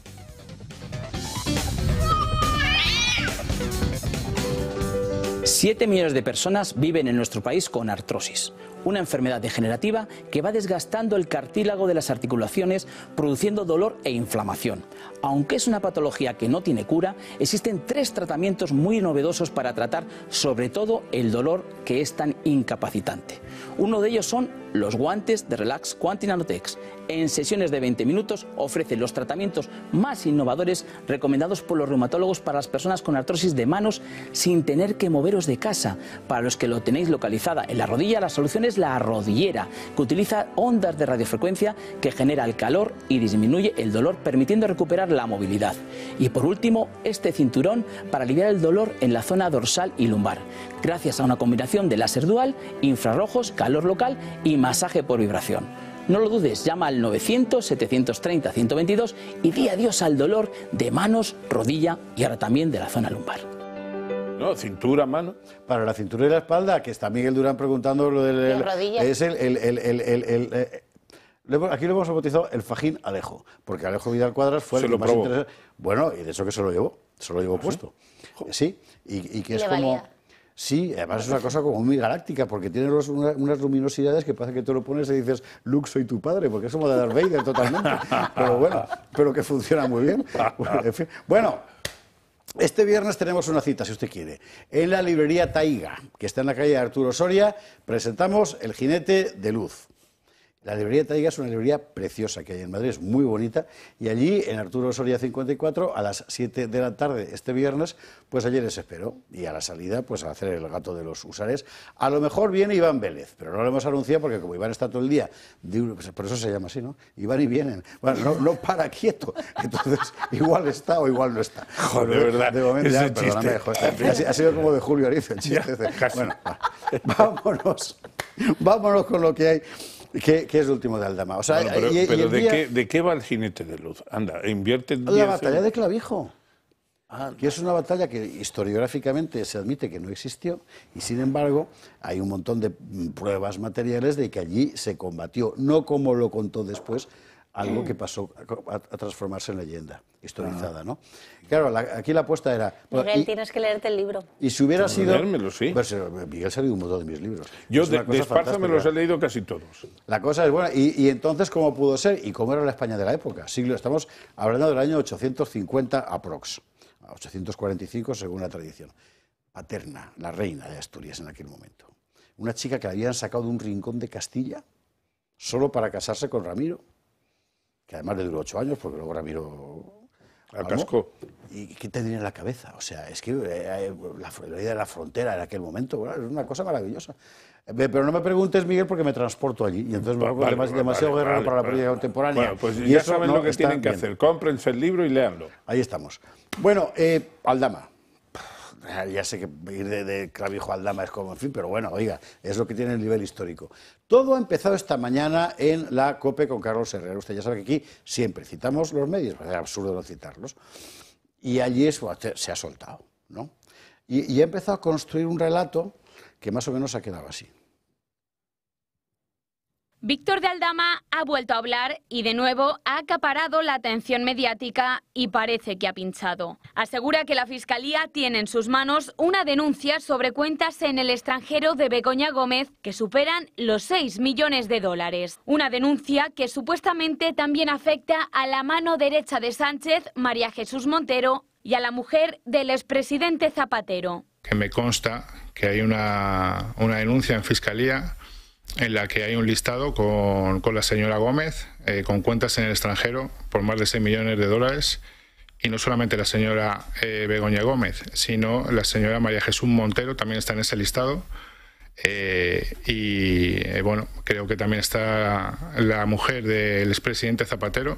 Montero lo niega y anuncia acciones legales contra él. Absolutamente falsa. Mentira en su totalidad respecto a la existencia de cuentas bancarias fuera de España. La denuncia de la que habla Víctor de Aldama la registró otro empresario el pasado 13 de enero, pero la Fiscalía finalmente ha acabado archivando la denuncia por inconsistente. Y esto no es todo, porque el comisionista también señala directamente a Pedro Sánchez. Dice que tiene en su poder información muy delicada del presidente que estaría buscando el juez Pedraz. Y que ciertamente apunta al presidente Pedro Sánchez, y ese sobre existe y esa documentación existe. Aún así, los agentes de la UCO tienen en sus manos un móvil que podría tener información crucial sobre el fraude de los hidrocarburos. Se trata de un dispositivo que Carmen Pano entregó a los agentes el día de su detención.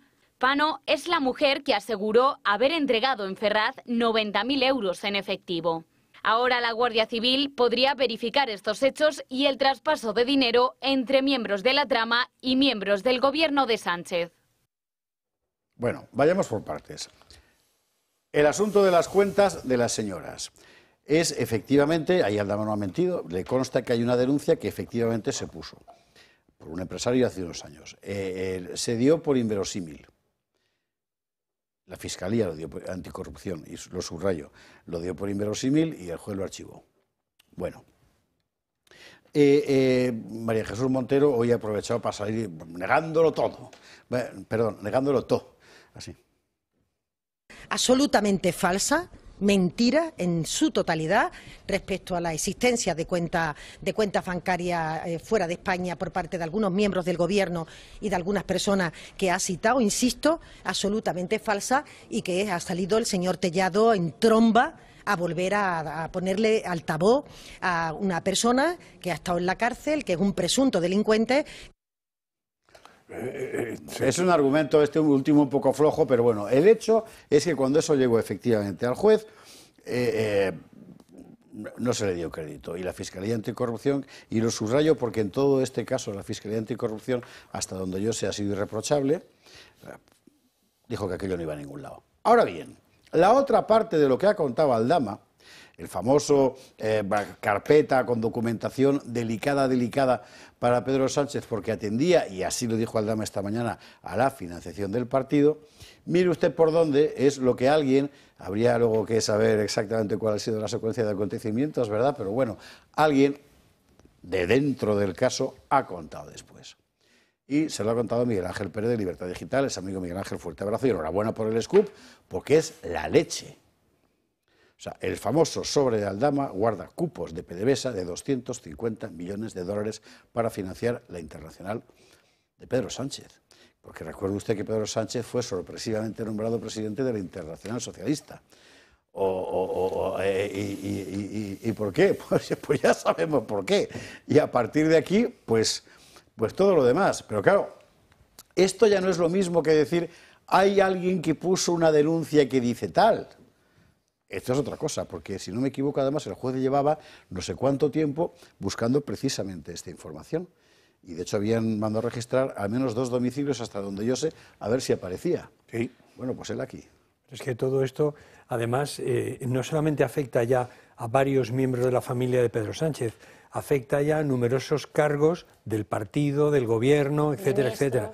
Es decir, ministros, directores generales, pero no solo eso, sino que además la cosa se empieza a complicar cuando el fiscal general empieza a estar imputado, cuando además parte de su equipo está también en el ajo. Esto huele a ya una mafia corrupta.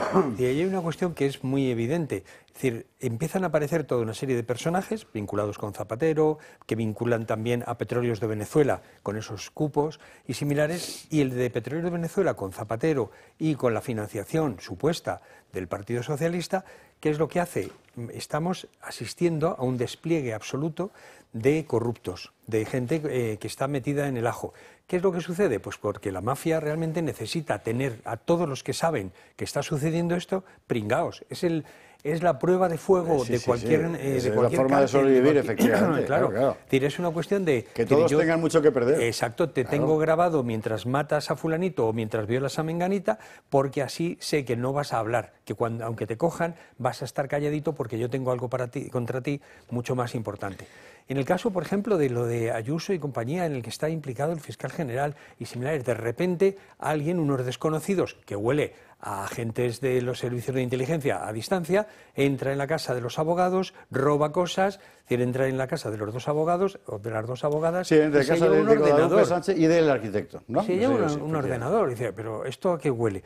Y yo creo que además todo esto combinado con una cuestión, porque hay gente en el Partido Popular, y luego hablaremos, si queréis, de la crisis del Partido Popular y de su liderazgo, pero hay gente que piensa que vamos a elecciones, ¿no? Es decir, que esto huele a elecciones y tal, pero no pueden perder el poder, porque eso les garantiza la impunidad. Claro. Porque como pierdan el poder y realmente consigamos que haya un gobierno decente en España, estos terminan en la cárcel. Salvo que se hagan un Biden, con un indulto preventivo. No, en España no es posible.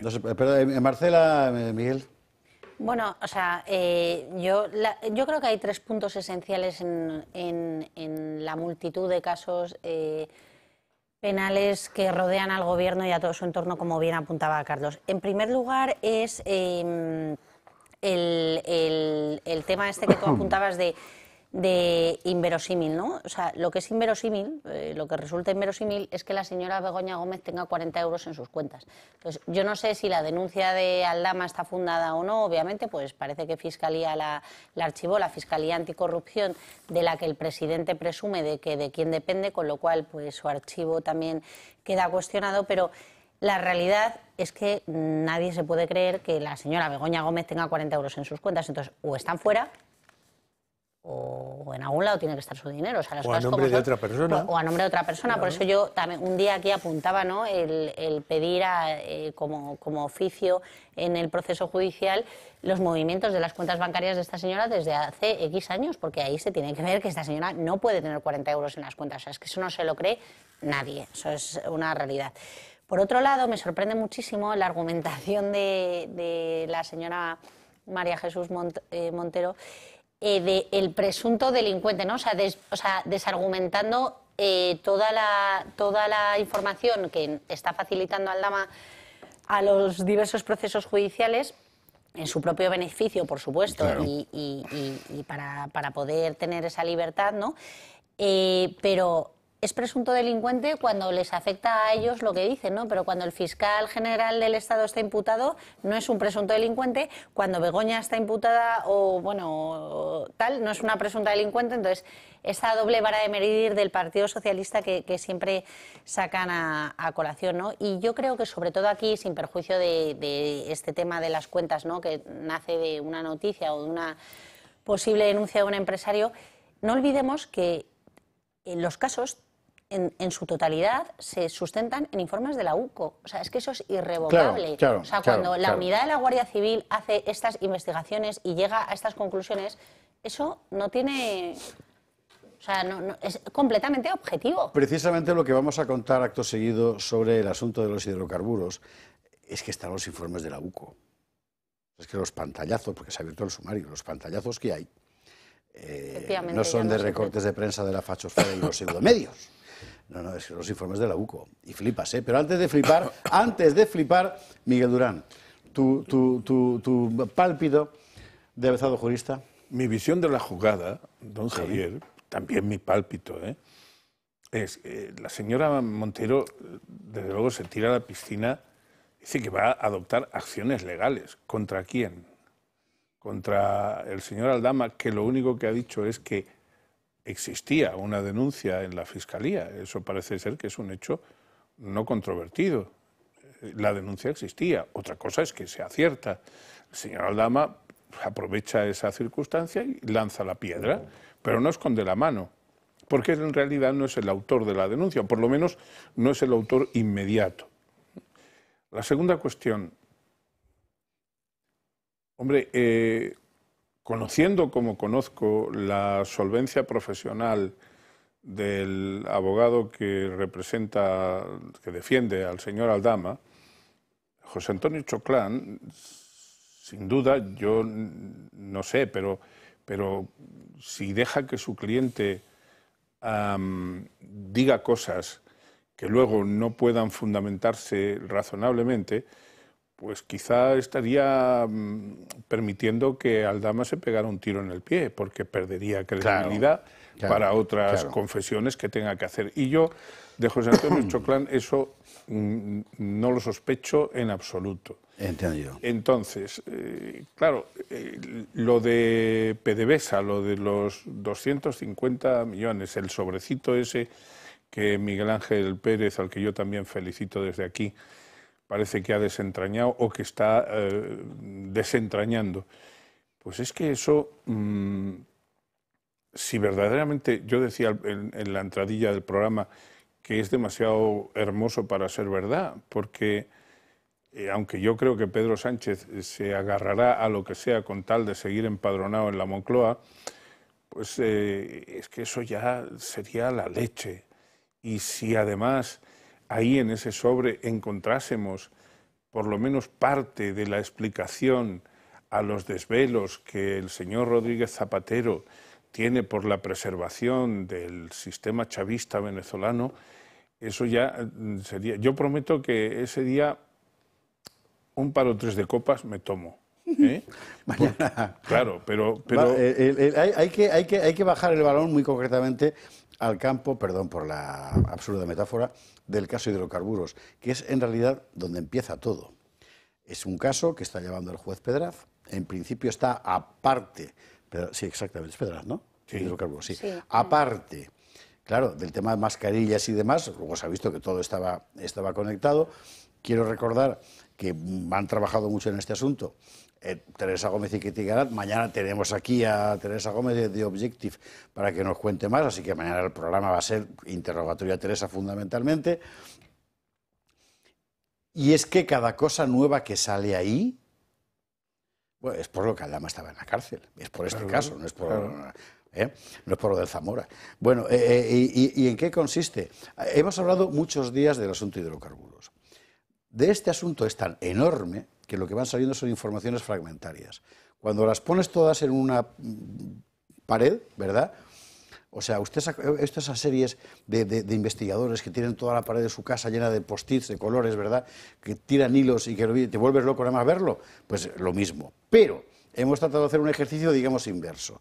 Es decir, reconstruir el mapa general para poder meter dentro de cada cajita todo lo que va apareciendo de este caso complejísimo y que todos podamos entenderlo, incluido yo, o muy particularmente yo, porque el tema es complicado. Pero básicamente el caso hidrocarburos y sus consecuencias políticas consisten en esto, Informe Gutiérrez. Mucho se habla de la trama de los hidrocarburos, pero ¿en qué consiste exactamente? ¿Quién está implicado? Vayamos por partes. La causa en manos de la Audiencia Nacional investiga un fraude de 182,5 millones de euros en el sector de los hidrocarburos. A Aldama y compañía se les acusa de pertenecer a una organización criminal que se dedicaba a defraudar el IVA que debía pagar Hacienda por las ventas. Un importe que posteriormente era blanqueado y escondido en distintos países con el fin de que no se identificara con facilidad a los beneficiarios. Antes de entrar en el negocio, la trama tuvo que obtener una licencia de operador de hidrocarburos, un permiso que permite comerciar con combustibles. Pues bien, Aldama y Rivas la consiguieron gracias a Koldo García, al que pidieron que Ábalos mediara con los ministerios de Industria y de Transición Energética para que les fuera concedida. La conexión con el gobierno fue un éxito, pese a que los empresarios no cumplían con todos los requisitos técnicos, legales y financieros. El siguiente paso es el negocio en sí, el fraude y los implicados. El modus operandi era sencillo. La operadora de Aldama vendía el petróleo a las empresas suministradoras dentro del llamado depósito fiscal, que está exento de IVA y de los impuestos especiales de crudo. Luego son estas suministradoras las que venden con IVA. La operadora y las suministradoras estaban bajo el control de la trama, lo cual permitió cobrar con IVA a las gasolineras, pero no pagarlo después. A continuación, las suministradoras desaparecían antes de que Hacienda les reclamara y les recaudara el impuesto. El crudo procede de Venezuela y llegaba a España por la vía de República Dominicana, donde era refinado. Según The Objective, la trama trajo 11 buques que transportaban 40.000 toneladas de petróleo cada uno. ¿Y cómo es todo esto posible sin que las administraciones se dieran cuenta? La respuesta la da la UCO, que recoge que la trama alcanzó diferentes esferas de poder hasta el punto de corromper a miembros de la administración. Veamos quiénes se relacionaron con la trama. Primero, como ya hemos comentado, el exministro de Transportes Ábalos, que intermedió para que se pudiera conseguir esa licencia, una intermediación que raramente sería gratuita. Ábalos ha conseguido jugosas contraprestaciones de Aldama en forma de inmuebles. En relación a esa misma licencia tenemos a la ya exministra de Transición Ecológica, Teresa Rivera, y a la exministra de Industria, Reyes Maroto, que dieron el visto bueno a la licencia a pesar de que no cumplía con el requisito financiero de 3 millones de euros. Por si esto fuera poco, también entra en escena el expresidente canario y actual ministro de Política Territorial, Ángel Víctor Torres. Con él se reunieron Aldama y Rivas en 2 ocasiones para explorar la posibilidad de montar una refinería en Tenerife que les permitiera no tener que refinar el crudo en República Dominicana. Un deseo que, de haberse materializado, habría dado a Aldama el control de todo el proceso de los hidrocarburos, ya que contaría con el refinamiento en Tenerife, con la operadora, con los suministradores y con una potencial cadena de distribución con las gasolineras de Villafuel. Quizá este era el plan inicial de Aldama, un negocio mucho más jugoso al controlar toda la cadena. Conforme avanza la investigación aparecen más nombres y más nexos, hasta llegar al chofer de Sánchez. El nombre de Cristian Abel Corbillo aparece en los atestados de la UCO, en el caso de las mascarillas y en el caso de los hidrocarburos. En este último es preciso señalar que se fundó la empresa Corbillo Energy, en Córdoba. La trama blanqueaba finalmente el dinero en el extranjero con otro entramado empresarial. Este es el caso de los hidrocarburos que salpica de lleno al gobierno. La verdad es que los nombres son un poco, o sea, usted imagínese Esparza Compliance, o sea, es que hay cosas que son ridículas, ¿me entiende? En fin. Pero bueno. magnífico el informe. No, yo creo que sí, o sea, Miguel lo ha abordado porque se entiende el follón, ¿no? Y la cantidad de dinero que hay ahí. Eso sí que es un cuaderno de bitácora, como yo no soy marino, pero vamos, eso sí que es una guía fenomenal, sintética, directa, puntualísima, y a mí lo que... Antes, no recuerdo, creo que era Carlos el que decía que, claro, que tienen que, o Marcela, o los dos, que tienen que mantenerse en el poder, porque es que en el momento en que se les hunda el chiringuito, en el momento en que caiga el régimen venezolano, en el momento simplemente que se llegue a descubrir aquí todo lo que tiene ese cuadernillo que apuntaba Aldama, si es que Miguel Ángel Pérez realmente ha llegado a tenerlo en su poder y lo tiene, en el momento ese, imaginaos la de gente pringada que puede salir del petróleo, complejísima del petróleo de PDVSA, del crudo, porque se lo han llevado crudo, crudo. Nunca mejor dicho. Bueno, y esa es una técnica, perdón, muy de los tiranos, ¿no? Mantenerse en el poder siempre, porque si caen, pues les meten en la cárcel, ¿no? Entonces, mientras estén ahí arriba, los tiranos no se les toca tan fácilmente, ¿no? Pero yo quiero destacar varias cosas de esta trama corrupta, que al final los separamos en casos. Siempre insisto en eso: Koldo, mascarillas, hidrocarburos, el hermano de Sánchez, tal, pero es la causa del gobierno y todo su entorno, porque es que no hay ni una causa que no estén unos enlazados con otros. Precisamente la UCO, en esta causa de hidrocarburos, ya lo conecta con el caso Koldo en los últimos informes, ¿no? Entonces es que al final una está conectada con la otra. ¿Por qué? Porque es la misma. El caso del derecho penal español, pues que lo separa en diferentes causas y luego en pequeñas piezas, que eso es lo que empezará a suceder a medida de que avance la investigación y la instrucción, ¿no? Y sin perjuicio de que yo soy de la opinión de que es difícil que al final, por la última ratio del derecho penal, ¿no? Se pueda llegar a condenar a determinadas personas que han intervenido en la trama delictiva, yo creo que hay una serie de indicios que bien muestra la UCO y una serie de hechos que se adoptan tras la situación, que dan lugar a ver con claridad que aquí hay algo turbio. Porque, por ejemplo, en la trama de hidrocarburos, el expresidente de Renfe dimitió en cuanto se levantó el secreto de sumario. Unas semanas antes había dimitido el presidente de Adif. O sea, todo eso son pequeños indicios que dan lugar a... Bueno, no podemos hablar de pensar que hay un hecho delictivo detrás, pero sí son pequeñas acciones que nos dan lugar a dudar sobre las acciones y sobre quién manda aquí y quién las ha ejecutado y cómo las ejecutan, y ahora yo me salgo del asunto porque esto ya no me está gustando y se levanta el secreto de sumario y tal. Entonces, yo creo que todo eso son pequeños indicios que dan lugar a ver que en el fondo sí que hay una gravedad penal, ¿no? Un apunte, solamente, apunta y luego, un apunte técnico, pero sin caer en tecnicismos. El problema de trocear los casos como este,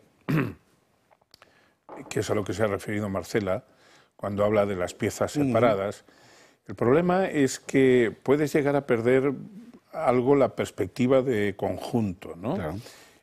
Algo no, todo, perdóname, se rompe, pero es que se pierde bueno, todo. Los defensores del 762 de la Ley de Enjuiciamiento Criminal dicen que no, que se puede conservar perfectamente el hilo conductor. Yo soy de los que no soy partidario de romper la continencia de la causa. ¿Qué es la continencia de la causa? No es que se contenga la causa en el sentido de pararla, sino de el continente que engloba o que da cabida a la causa. Ya. Romper eso... Que no se disgregue la caja en la que se ha propuesto. Eso es. Vale. Romper eso es peligroso. Pero quiero hacer otro apunte que me parece muy importante. Aquí tanto el juez instructor como el fiscal, el representante del Ministerio Público que están interviniendo en la causa, saben, lo tienen que saber, que tienen sobre sí la atención, la mirada, el análisis, el escrutinio de una buena parte de la población española. Claro, yo quisiera quiero pensar que aquí, dado que la Fiscalía está ya más que puesta en cuestión, quisiera pensar que el representante del Ministerio Público en esta causa se va a separar muy bien y muy mucho de la sospecha generalizada que sobre la Fiscalía pesa a partir de la actitud del fiscal general del Estado. Yo ahí discrepo.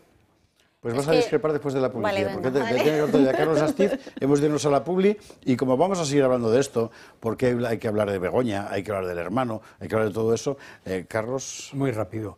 Yo creo que es evidente que todos estos personajes no participan en ese asunto, en el asunto de los hidrocarburos y el defraudar el IVA, sin sacar algo a cambio. Es decir, que todos aquellos que han tenido contacto con la trama, incluyendo esos 3 o 4 ministros, pues algo han tenido que sacar, esto no lo hacen gratis a Tamore.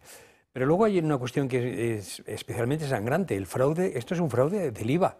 Es decir, a cualquier autónomo, a cualquier pequeño empresario, lo crujen si falta el IVA de 4 bocadillos. Es decir, ¿por qué a estos no les han perseguido? Es decir, porque forman parte de esa mafia que nos gobierna. Y esto es también una cosa tan sangrante que la gente en general dice, uff, qué cosa más pesada, no tiene nada que ver conmigo.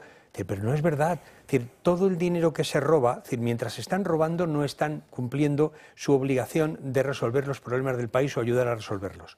Pero además, cuando nos roban ese dinero, y nos estamos hablando ya de cientos de millones de euros, ese dinero va a terminar afectando a cuando usted lleve a su hijo o a su padre al hospital, cuando usted no tenga una escuela digna que llevar a su hijo. Cuando los afectados de la DANA no tengan las ayudas. Totalmente de acuerdo. Estamos hablando de todo eso, y estamos hablando de eso que debería estar indignada la inmensa mayoría de la población. ¿Por qué no lo está? Por eso discrepo con Miguel. Claro, ¿por qué no lo está? Porque realmente los medios de comunicación están masivamente comprados por un gobierno corrupto, que efectivamente está trasladando esa corrupción a unos medios de comunicación que ocultan, silencian o tergiversan la realidad de la situación. La realidad de la situación, como usted sabe, es que qué peligro que llega Trump. En fin, es un poco esto. Vamos a la pública, hay que hacer la pausa y seguimos hablando de este tema porque es que es el tema, claro.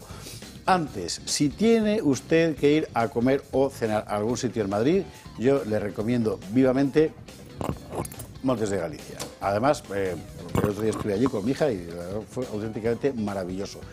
¿Esto qué es? Un restaurante gallego de toda la vida, la comida gallega de toda la vida, los sabores gallegos de toda la vida, pero le han dado una vuelta. Le han dado una vuelta con presentaciones francamente brillantes, con elaboraciones muy notables, cosas propias como ese buñuelo de bacalao que está viendo usted en este momento crujir, que no sabe usted lo que es. Bueno, todo eso es lo que hacen en Montes de Galicia, que además tiene la ventaja de que es zona anti-Almeida, o sea, puedes ir en coche y aparcar. Es una cosa que en Madrid es un lujo. Está dentro de la almendra, dentro de la M30, puedes llegar allí, aparcar tranquilamente en la calle, ¿verdad? Que por papelito, pero bueno, y a disfrutar. Entre en la carta y bucee. Ya verá, yo lo aseguro que el enunciado de los platos no es nada comparado con cómo saben. Y tengo que, además, lo hago siempre, mencionar el servicio, porque hay gente de edad profesional que lo sabe todo, que sabe lo que son los platos, cómo se han elaborado, una cosa maravillosa. En fin, Montes de Galicia, en la calle Azcona. Vámonos a la publicidad, a la vuelta. El asunto Begoña y Telefónica. ¿Usted se acuerda cuando empezaron en España las licencias estas de Uber, de VTC y todo eso? Pues mire usted por dónde, el tipo que empieza, que es Rosauro Varo, pues, un niño bien de la élite socialista del dinero, es el tipo que introduce a Begoña en Telefónica. ¿Mire usted por dónde? En fin, y luego lo del hermano, así que hay para todo. Publi y luego lo vemos.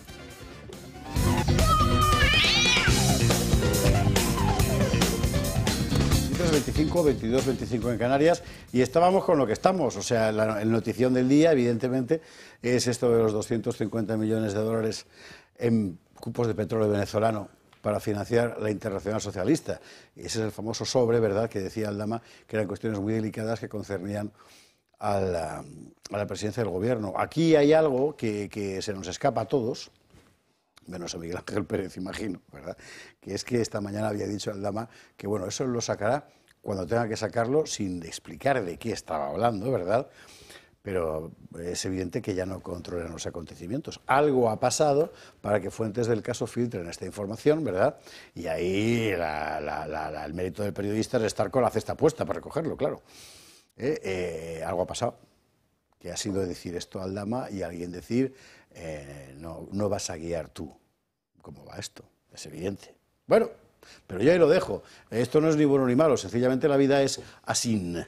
así de ancho, que diría Manuel Bonilla. Decía que Marcela Rigía que iba a discrepar de Miguel Durán. No, sí, voy a discrepar en una cosa. No discrepo en el tema de separar las piezas, que estoy completamente de acuerdo. Yo también soy partidaria de no separarlas, aunque los jueces son muy partidarios de disgregar en piezas, y eso al final, en mi opinión, diluye la causa. Pero sí que discrepo una cosa, y es en el sentido de la opinión pública.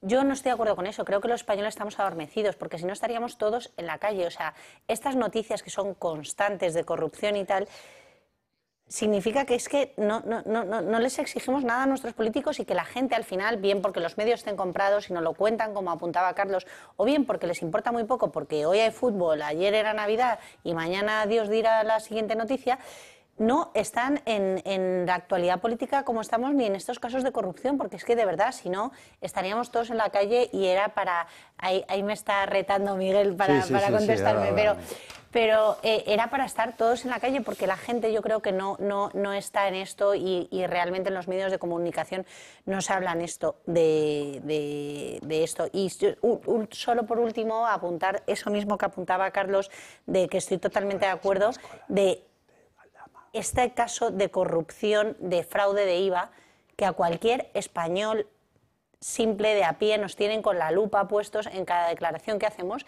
y esto es una vergüenza lo que está pasando con el caso de Aldama, que aquí había una trama completamente organizada para defraudar a Hacienda, y bueno, hasta casi el gobierno lo justifica, ¿no? Yo, fíjate que no voy a discrepar tanto de lo que acabas de decir, como de precisar un poco, intentar precisar lo que yo quería decir. Marcela, tienes razón. El común de la ciudadanía oye cosas, oye campanas, y luego pues hila los argumentos como mejor puede. No, yo cuando decía que tanto el juez instructor como el fiscal deben tener claro que existen muchas miradas sobre ellos, no me refería tanto al conjunto de la población, que como tú bien dices está bastante adormecido en ese sentido, cuanto a los medios y sobre todo a gente que no vamos a cejar en el empeño de tratar de contribuir a que salga a flote toda la porquería que esta gente está generando. Me refería a eso, ¿no? Seguramente, comparados con los 47 millones, descontando los niños, pues los 35 y pico, 36 que votan, pues somos pocos los que estamos pendientes de la situación. Pero yo creo que es importante que instructor y fiscal perciban que si hacen las cosas bien, contarán bien, motivadas, contarán con el apoyo de la gente que por lo menos estamos pendientes del asunto. Solo quería decir eso, pero que esto deja muy empequeñecida la denominada trama Gürtel. Muy bueno, pero muy empequeñecida, ¿eh? Sin embargo, hay una diferencia, y es que el PSOE estas cosas las trata con bastante más maestría que el Partido Popular. Y una última cosa, Marcela, y en esto creo que sí que vamos a estar de acuerdo. Gran parte de la culpa de que la población esté más adormecida de lo que debiera, la tiene, a mi juicio, el Partido Popular, que está haciendo en esta materia una oposición absolutamente ineficiente. Y yo tengo una tesis sobre eso, pero la explicaré después. Sí, yo justamente también quería apuntar eso. Yo creo que hay una explicación clara en cómo una parte muy importante de la población española no le presta atención a esto, porque realmente no le llega el dramatismo, la crudeza de este robo manifiesto a nuestro dinero, porque estamos hablando de nuestro dinero. Yo creo que hay una cuestión clara. Primero, el Partido Popular frente al Partido Socialista tiene un problema porque el Partido Socialista está mucho más acostumbrado a robar. Es decir, hoy precisamente me enviaba una espectadora que se cumplen 85 años del robo del oro al Banco de España por parte del Partido Socialista. Sí, es verdad. El Partido Socialista. Entonces, claro, efectivamente hemos tenido 100 años de vacaciones mientras estaba Franco, 40 de vacaciones con ellos y 50 de robo desde que han vuelto, ¿no? Pero en este sentido, a veces somos demasiado vagos cuando cogemos nuestro WhatsApp y pensamos que por poner 3 memes o 4 artículos la gente se va a enterar de todo. Nuestros señores en WhatsApp son nuestros amigos, están en nuestro círculo y opinan prácticamente lo que nosotros. Hay que salir a la calle y en este sentido creo que es responsabilidad tanto de la oposición, del Partido Popular, pero también de Vox, no salir a la calle, romper ese círculo que hay. Es decir, el Parlamento, la televisión no va a recoger todo lo que hagan, hay que salir a las calles, hay que ir a los barrios obreros, que es donde la gente está esperando a que alguien le dé una explicación de lo que está pasando. Pero el Partido Popular tiene además una crisis, de la que podemos hablar en otro momento o cuando queráis.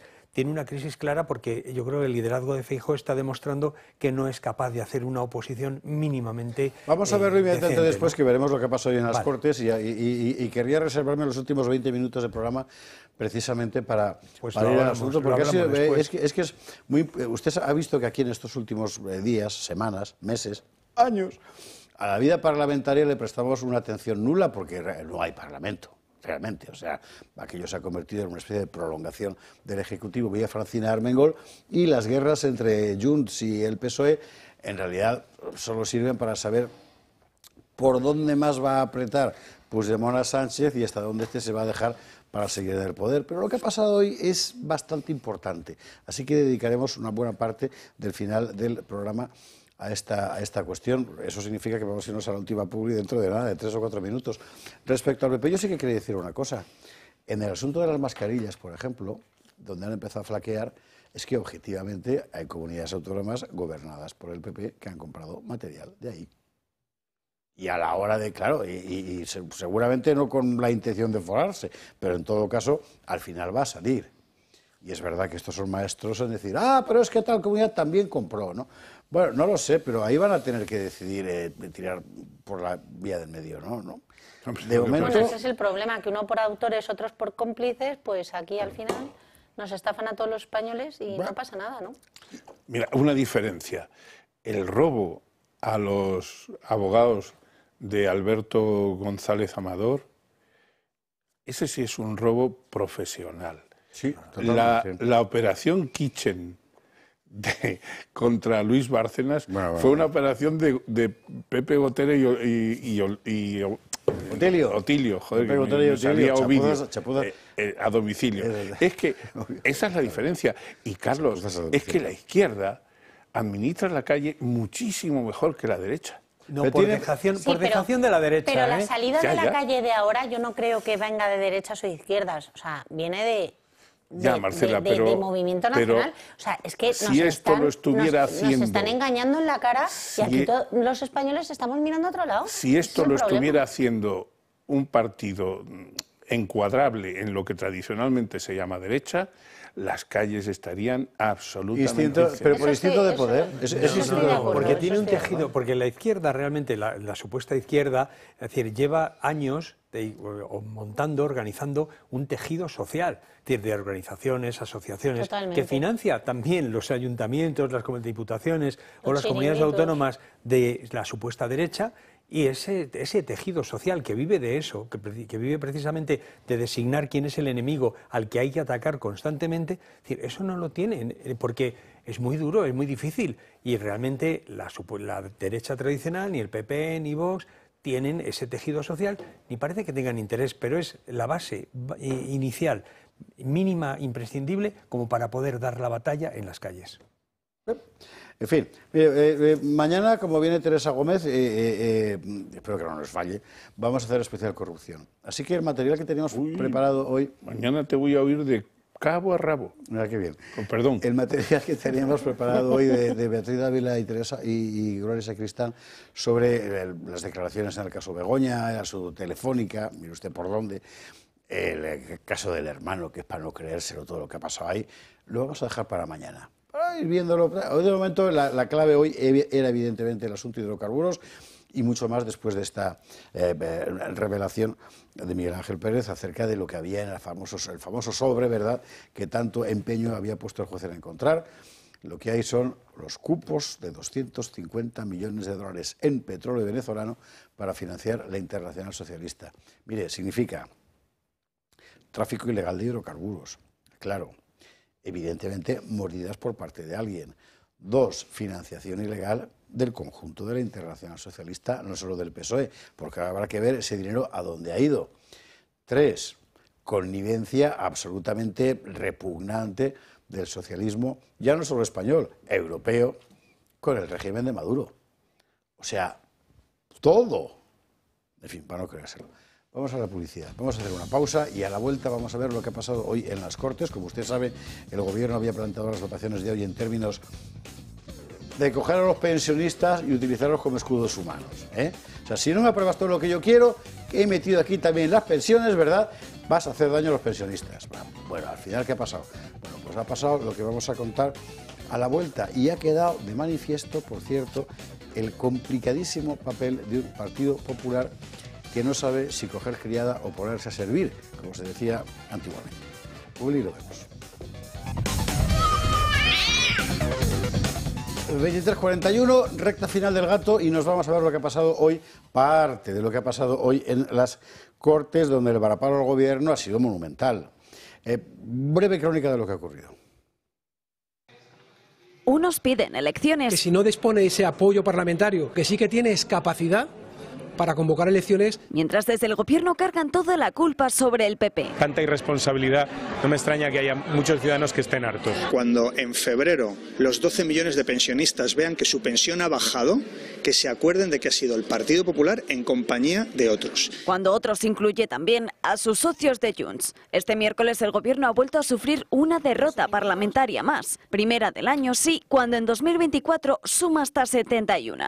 Junts ha sido uno de los grupos más duros con los de Sánchez en el Congreso. Que mentre vostès no compleixin, no comptin amb Junts. El que passi avui serà fruit de la negligència i la manca de serietat del PSOE.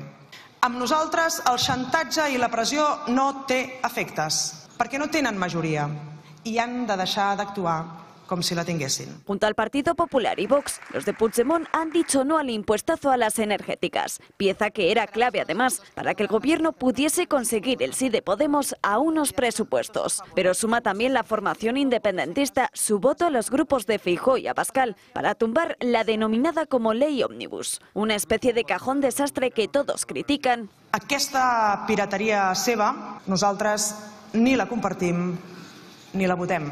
Ustedes son capaces de meter en el mismo documento impuesto a la banca, pensiones, impuesto de hidrocarburos, ocupación, transporte, todo. Cuando hablan de pensionistas no piensan en ellos con sus hijos y con sus nietos, sino simplemente en una bolsa de votos. Y decreto que englobaba medidas como la subida del ingreso mínimo, ayudas al transporte o la revalorización de las pensiones. El rechazo de este último es lo que más reprochan desde el Gobierno a Feijóo y para lo que el Partido Popular propone una proposición de ley que en el Gobierno ya han rechazado. De todos los decretos que se votaban en el Pleno extraordinario, solo ha salido adelante el que habla de la mejora de la compatibilidad de la jubilación con el trabajo. Vox le ha reprochado al Partido Popular que digan que sí, ya que ha evitado una triple derrota del Gobierno. Para evitar una tercera derrota de los de Sánchez. El truco es claro. ¿Y qué dice? Esto es así, y ahora mismo era justamente el tema que quería tocar Carlos, así que entraremos a fondo. Pero yo quería entrar en otra cosa que me parece absolutamente innoble, que es la argumentación del Gobierno, ¿no? Es decir, el Gobierno cuela de Rondón el transporte gratuito, el transporte público, el no sé qué de las pensiones, lo mete dentro de un montón de cosas que son invotables. Por ejemplo, como regalarle al PNV un palacete en París, el de Diego Cervantes, ¿no? Claro, ahora el argumento profundamente demagógico, solo apto para una izquierda tan cerril como la española, el argumento del Gobierno, digo, ¿cuál es? Pues el de doña Yolanda. Lo escuchamos. He de decirles que el Partido Popular, cuando tiene que elegir entre mejorar la vida de la gente, ganar derechos o causar daño, siempre se queda con lo segundo, causar daño. Es un partido no fiable, sin palabra. Ustedes lo han visto, habían dicho que iban a votar a favor de esta norma.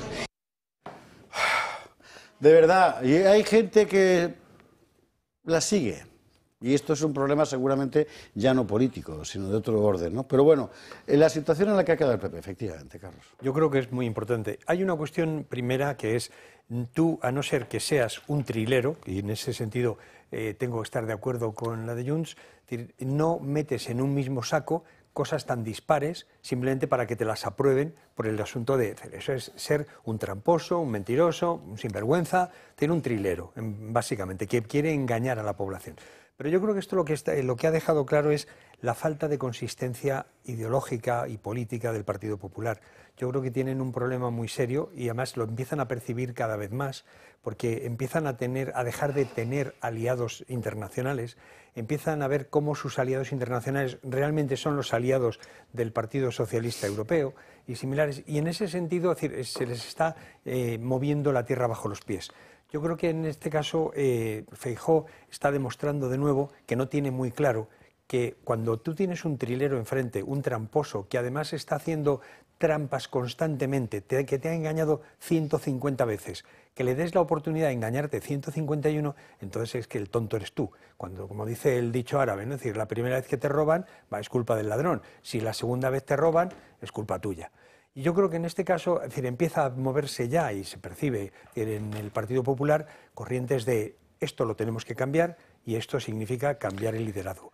Porque lo que no puede ser es que en una situación de una mafia en el gobierno, el principal partido de la oposición, que representa a una gran mayoría de los españoles, que ganó realmente las últimas elecciones, hay que recordarlo, las elecciones, pues claro, resulta que no tenga una distancia infinita, que le proporcione constantemente una y otra vez muletas para que siga andando el que debería ser un paralítico y estar enterrado o estar encerrado en la cárcel. Y esto yo creo que es una cuestión que sus votantes le terminarán pasando factura, porque así no se puede hacer oposición. Ayudando a un gobierno tan mentiroso que nos está llevando a la destrucción, lo único que haces es cavar tu propia tumba. Claro, y usted dirá, ¿cómo que ayudándole? Si él ha votado en contra 2, ya, pero otra cosa, que el tema de la jubilación, se lo ha votado, y fíjese con el argumento de que al fin y al cabo era un acuerdo entre empresarios y sindicatos. Pero vamos a ver, o sea, si es que no es eso. Si es que no es eso, si es que no es que la medida sea buena o mala. Tienes que romper con el que está implantando una dictadura. No puedes estar denunciando, no puedes al mismo tiempo estar denunciando un golpe de Estado que te quiere dar un señor y al mismo tiempo concederle a ese señor pues que es muy educado y muy elegante y que hay que ver que viene. O sea, perdóneme usted la simpleza de la comparación, pero si te dan un golpe de Estado están poniendo en cuestión tu mismo derecho a existir. Pero mucho más, Javier, si me permites. Cuando el señor Feijóo, recuerdo yo que en el discurso de investidura, no sé si allí fue ya cuando Pedro Sánchez anunció lo del muro, le dijo, cuando sus socios le fallen, no me mire a mí. Yo recuerdo una expresión parecida, no sé si literalmente, sí, una cosa de ese género, no sé si literalmente fue así, o no me busque a mí, algo así. Oiga, señor Feijóo, los socios le están fallando. El señor Sánchez está siempre queriendo saltar el muro cuando no tiene otra alternativa. Es que ustedes no pueden explicarle a los pensionistas que en realidad la culpa de que ustedes hayan tenido que votar en contra es de Pedro Sánchez y de su gobierno, que desarrollan esa conducta tan proverbial en algunos comerciantes, en gente que te vende cosas y te vende una variedad de productos.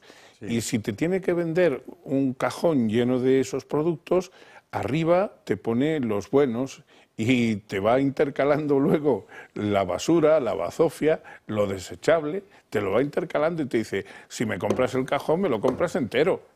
Las leyes ómnibus tienen mucho de eso que acabo de describir. Y eso no es difícil explicárselo al pueblo.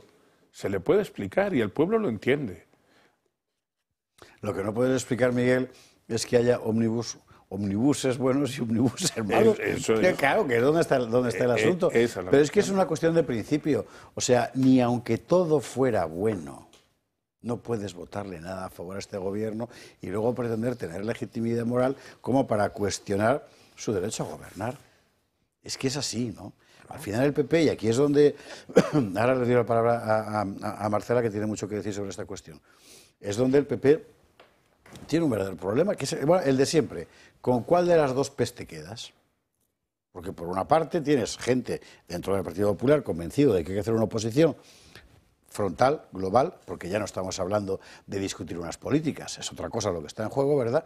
Y luego tienes los que consideran que, como son un partido de Estado, ¿qué coño de Estado si ya no hay? ¿Membrillos? Bueno, da igual, que como son un partido de Estado ellos tienen que, si los sindicatos y la patronal lo han pactado, entonces yo sí que lo acepto. No puedes aceptar nada. Bueno, en fin, Marcela.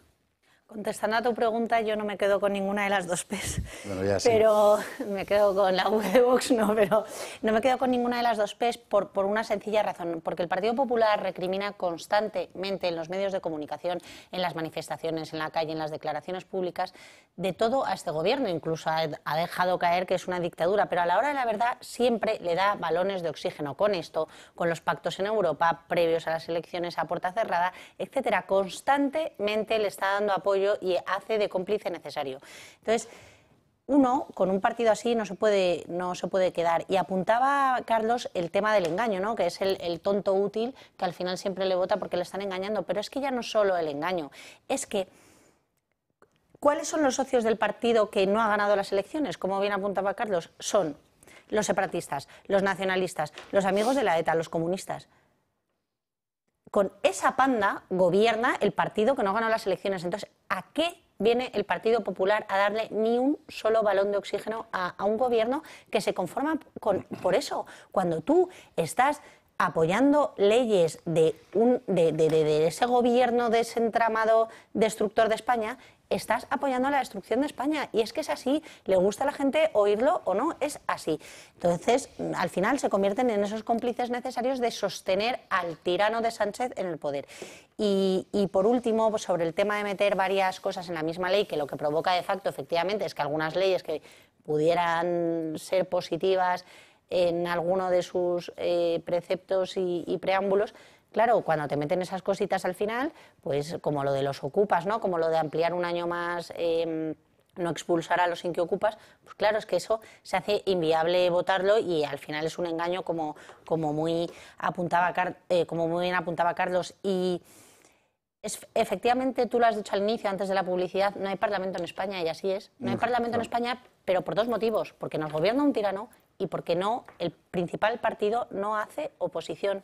Solo acaba de vez en cuando apoyando al tirano que está en el poder, ¿no?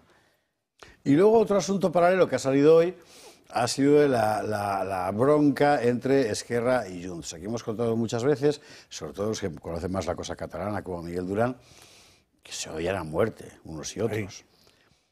Pero es verdad que siempre van a estar de acuerdo en lo fundamental, que es tocarnos las narices a todos, ¿verdad? Hoy se ha planteado el asunto hasta un nivel de tensión en el que Junts ha acusado a Esquerra de ser un partido vendido, ¿verdad? Y Esquerra ha acusado a Junts de obtener algo a cambio y cosas personales. Rufián, así que no quiero pensar que, porque entre ellos son mucho más moderados que cuando hablan con el PP o con Vox, ¿no? Pero bueno, y Rufián les ha soltado que si a lo mejor es por el 3%, por el 4%, se acuerda usted la mordida aquella y tal. Bueno, ellos están en ese nivel. Pero en realidad es que están peleándose por el mismo plato de lentejas, ¿eh? Claro. Y de momento, el que tiene el plato, no digo las lentejas, que esas las tiene Puigdemont, pero el que tiene el plato es Pedro Sánchez. Así que yo creo que no van a romper de ninguna manera. Es decir, si alguien espera que el bloque perverso de mayoría parlamentaria se vaya a romper, me parece que sueña. ¿Cómo lo ves, Miguel?